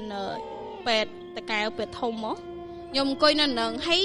ខ្ញុំឃើញរបៀបថាអង្គុយមកទូអត់បានចាប់អារម្មណ៍ទេដល់ពេលវល់ងាកមើលអាចទៅឃើញលើខ្នងហ្នឹងមានលុយកតា 5,000 មកស្លឹកថ្មីឡើងហ្មងហើយរបៀបថាពេលហ្នឹងបានកតា 5,000 និយាយទៅមុនបងងាកមើលឆ្វេងងាកមើលឆ្ដាំខ្លាចតែគេជ្រូកគេមកយកវិញអីចឹងតែមានឃើញទេក៏សម្រេចចិត្តទៅហើបាន 5,000 ហ្នឹងគាត់ចាក់សាំងជីម៉ូតូទៅហ៊ានអីចឹងហ្នឹងហើយខ្ញុំក៏ចិត្តដល់ម៉ោងចូលហ៊ានវិញហើយខ្ញុំក៏ទៅសាលាចាំគ្រូមុនហ្មងពេលដែលខ្ញុំទៅហើយដល់ពេលងាយម៉ោងប្រហែលជាល្បាក់ម៉ោង 5 ជាង 7 6អញ្ចឹងប្លុកជិះមកវិញមកដល់កន្លែងគេលក់លីហាគេលក់មឹកអាំងមឹកអីហ្នឹងខ្ញុំក៏ជិះមកដល់ក៏របៀបថាធំក្លិនមុនបងធំក្លិនផ្សែងធូបហើយអាផ្កាម្លិះដែលគេសម្អាតសពលើណាថាធំក្លិនមកឈួលមុនបងថាប្រហែលជាថ្ងៃហ្នឹងថ្ងៃសិលគេសែននេះចឹងអត់បានចាប់អារម្មណ៍អីច្រើនទេក៏ជិះមកដល់ផ្ទះយកកាបូបយកអីទុកអីចឹងណាដល់ពេលយប់ឡើងក៏លឺសលេងផែជាខ្ទង់ម៉ោង 9 ម៉ោង 10អីខ្ញុំអត់សូវចាំទេពីហ្នឹងវារឿងយូរដែរខ្ញុំក៏លឺសលេងគេឲ្យលេបដាក់ភ្លេងគេហែសពបងមុនបងលឺខ្សោដូចតាគេចាក់លឺខ្សោតាមខ្យល់លេហ្នឹងហើយចាខ្ញុំអត់បានចាប់អារម្មណ៍ទេដល់ពេលលឺរឿងគៀកទៅខ្ញុំក៏សួរម៉ាខ្ញុំថាចេះនៅក្នុងភូមិមានគេស្លាប់មែនខ្ញុំនិយាយចឹងដល់ពេលហើយម៉ាក់ខ្ញុំថាគ្មានទេចេះតែលឺគាត់ប្រាប់ខ្ញុំស្ដីខ្ញុំថាបិទទូរស័ព្ទដេកហាមលេងហ្គេមពេលហ្នឹងពងលេងហ្គេមមែនពងលេងហ្គេម Mobile Legends ពេលហ្នឹងវក់មែនតើហ្មងហើយបិទដេកស្ងប់ដេកក៏លឺសលេងពិនពៀតនឹងខ្លាំងមែនតើខ្ញុំក៏ឆ្ងល់ខ្ញុំក៏ឡើងមើលមកអត់មានឃើញអីទេក៏ឡើងមកដេកវិញរបៀបថាម៉ែតែធ្លាប់យើងដេកដូចយើងអត់ដេកចឹងណាដូចយើងដេកលក់ចឹងណាពាក់កណ្ដាលដឹងខ្លួនពាក់កណ្ដាលយូរសពអីចឹងវារៀងស្ពេចស្ពើដូចប៉ិតយើងដើរទៅមាត់ច្រកទ្វារខ្ញុំទ្វារផ្ទះខ្ញុំរបៀបថាទ្វារកញ្ចក់ពណ៌ខៀវអីចឹងណាតែមើលទៅក្រៅឃើញច្បាស់ដល់ពេលយើងមើលទៅដើរទៅឃើញឆ្កែព្រុសឆ្កែអីជាដើរទៅមើលទៅក៏ឃើញគេសែងមកឈូសមកមុនបងគេសែងមកឈូសមកគេមកសួរយើងហូតមកវិញអាពេលហ្នឹងខ្ញុំអត់សូវចាំច្បាស់ទេដូចជំនាញផ្ទះទៀតមានជំនាញផ្ទះទៀតមកប្រាប់ថាមានរើបានមានប៉ះយកអីរបស់គេមកផ្ទះអត់បានគេមកតាមអីចឹងណាពេលហ្នឹងត្រូវមកជំនាញផ្ទះទៀតពេលដែលខ្ញុំអត់បានដឹងទេទុករឿងហ្នឹងតាមដំណើរទៅពេលក្រោយទៀតបានយល់សពម្ដងទៀតលក្ខណៈពាក់កណ្ដាលដឹងខ្លួនពាក់កណ្ដាលយល់សពឃើញដូចដែរអញ្ចឹងប៉ុន្តែម្ដងនេះគឺគេផ្សែងមកឈូសមកហ្មងហើយអ្នកអង្គុយលើមឈូសនោះគឺអត់ក្បាលអ្នកអាសែងហ្នឹងក៏អត់ក្បាលដូចគ្នាហើយមឈូសក្តារចិនណាបងអាក្តារចិនធំណាមានក្បាច់ហ្នឹងហើយពេលហើយគេស្រែកប្រាប់ខ្ញុំថាចេះយកអីរបស់អញយកអញវិញរបៀបហាត់សកត់ធ្ងន់ណា យកអីបងអញយកឯងវិញចង្អុលមកហ្មងហើយពេលហ្នឹងខ្ញុំអត់ដឹងថាខ្ញុំយកអីរបស់គេទេអត់ដឹងទេពេលហ្នឹងក៏ដឹងខ្លួនមកក៏ឲ្យម៉ែទៅហៅគ្រូមើលទៀតពេលគ្រូមើលទៅសួរថាខ្ញុំមានបានយកអីរបស់គេមកអត់ហៅគ្រូថារបៀបថាយើងអត់ដឹងទៅហៅលោកម្ដងអត់ដឹងទៅហៅលោកគាត់ប្រាប់ថាមានថារើសបានអីរបស់គេអត់ក៏ខ្ញុំរនឹកតម្រាំតែឃើញយូរដែរអង្គុយនៅនឹងយូរដែរដឹងថាយកអីចឹងណាក៏នឹកឃើញថាលុយ 5,000 អត់តន់ចាយនៅក្នុងកាបូបដល់ពេលចឹងខ្ញុំអត់តន់ទៅផ្ទះទេខ្ញុំឲ្យប្អូនខ្ញុំជិះម៉ូតូទៅយកដល់ពេលទៅយកមកហើយយកមកឲ្យលោកមើលលោកថាងាប់លុយឡើងចាយន់ប៉ុណ្ណាណីហើយយកទៅទុកក្នុងកាបូបដល់ពេលចឹងបានដឹងថាលុយនឹងគេចាអត់ដឹងថាអ្នកនៅក្នុងហែសពហ្នឹងគេមានម្ដងអីទេអ្នកដែលចូលរួមហែសពហ្នឹងគឺយកលុយគេហ្នឹងយកលុយហ្នឹងយកទៅចារបៀបថាលំដោះគ្រោះលំដោះគ្រោះខ្លួនឯងចាលំដោះគ្រោះខ្លួនឯងហើយលុយហ្នឹងអត់មានតសេនេះទេវាអត់ឃើញទេទៅរៀងដានណាជាអសដោះគ្រោះយកមកយន់អីចឹងទៅចាអញ្ចឹងបាទខ្ញុំគ្រូនឹងកាត់ន័យយល់ថាអ្នកដែលយកអានឹងយកទៅដាក់ចូលកន្លែងបោះសម្រាប់គេបាច់ញៀកសពហ្នឹងគឺមិនមែនអត់ចេះទេគឺចេះដូចគ្នាពួកអីគេចេះសេយន់អាសេអីដល់គ្រូហ៎ដល់ពេលហើយលោកគាត់ប្រាប់ពីរបៀបលុយហ្នឹងអត់ឲ្យខ្ញុំយកទៅវិញទេឲ្យយើងខ្ញុំហ្នឹងយកលុយ 5,000 មួយទៀតយកមកដាក់ខ្សែនេះគេដាក់ចេកមានធូបមានទៀនមានអាលុយក្រាស់ 5,000 ហ្នឹងដាក់នៅមុខផ្ទះហ្នឹងហ្មងអុជធូបនៅមុខផ្ទះហ្នឹងហ្មងដល់ពេលអុជធូបនៅមុខផ្ទះហ្នឹងពេលហ្នឹងឆ្កែព្រុសខ្ញុំអត់ឡើងទៅទៀតទេពេលព្រលឹមឡើងបាត់លុយ 5,000 ហ្នឹងនៅចេកនៅធូបនៅទៀនទេបាត់លុយ 5,000 ហ្នឹងបាត់ហើយស្ងាត់តាំងថ្ងៃហ្នឹងមកហើយគាត់លោកគាត់មានពុតកាថាចេះបើឃើញលុយជ្រូកកន្លែងណាកុំរើសមិនថាกระดาษម៉ានក៏ដោយពេលមុនយើងរើសមើលសិនថាលុយហ្នឹងគេមានសេអីសរសេរអីអត់គេមិនដោះគោះតាមលុយដូចលុយ 5-10 ម៉ឺនចាស់មីងខ្ញុំក៏ធ្លាប់រើសបាន 5-10 ម៉ឺនគាត់រើយក 5-10 ម៉ឺនហ្នឹងគាត់ជ្រូកបាត់វិញចង់1លានរបៀបចឹងគេមិនដោះគោះតាមលុយដោយសារអីពេលខ្លះគេឆុងឬមួយក៏ឲ្យចង្រៃទៅតាមលុយហ្នឹងទៅណាគេរើបានគឺទទួលអាគ្រោះហ្នឹងយកហ្នឹងហើយហ្នឹងតន់គឺហ្នឹងវាចឹងណាអូខេចុះដល់ពេលអញ្ចឹងហើយក៏សែនចេកទៀនធូបទៀនឲ្យលុយ 5,000 ថ្មីហ្នឹងហើយក៏លែងអីរហូតមកហ្នឹងហើយបាត់លុយ 5,000 ហ្នឹងឃើញតែចេកហើយទៀនហ្នឹងក៏ខ្ញុំអត់យកដែរយកបោះចោលចាតែវាពិបាករឿងលុយជាមួយមនុស្សដូចខ្ញុំអញ្ចឹងបងអធិការឃើញខ្ញុំអញ្ចឹងខ្ញុំឃើញលុយអត់បានទេអូគ្រប់បានលុយវាលក្ខណៈថាហ្នឹងហើយឃើញលុយនៅតាមផ្លូវអីចឹង100 200អីក៏យើងលក្ខណៈថាអូលុយពិតអត់អីអត់ចង់ដឹងចង់លឺចង់យកមកទុកហ្មងហ្នឹងហើយចឹងមិនថាហ្នឹងក៏លក្ខណៈថាចង់បាននឹងបណ្ដាលឲ្យមានបញ្ហាដែរតែវាព្រោះវាអត់ខុសយើងអត់ខុសវាអត់ខុសយើងរើសបានណាយើងមិនទៅលួចគេមិនបញ្ហាណាចឹងហើយអូខេអ្នកនរគ្នានេះគឺយើងថែមជូនអ្នកទាំងអស់គ្នាបានពីសាច់រឿងបន្ថែមពីលើហ្នឹងទៀតហើយមានអារម្មណ៍ថាខិតចូលចិត្តចប់ season ទៀតហើយសល់តែ9 episode ទៀតទេកម្មវិធីយើងនឹងមកបញ្ចប់ season 5របស់យើងហើយឃ្លាតឆ្ងាយ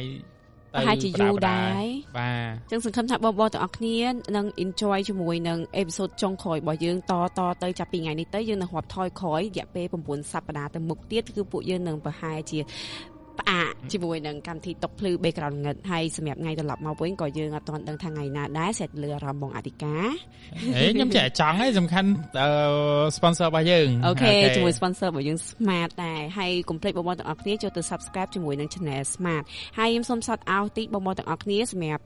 បងដែលគាត់ជាអតិថិជន Smart ល្អជាប់ជាមួយនឹងគម្រោងណាក៏ដោយបងៗទាំងអស់គ្នានឹងទទួលបាន 50% បន្ថែមទៅលើ data 5G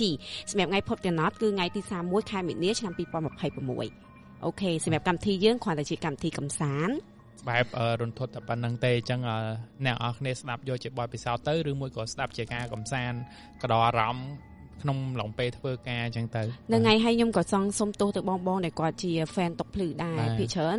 គាត់គិតថាខ្ញុំអាសានិយាយកាត់តួឥ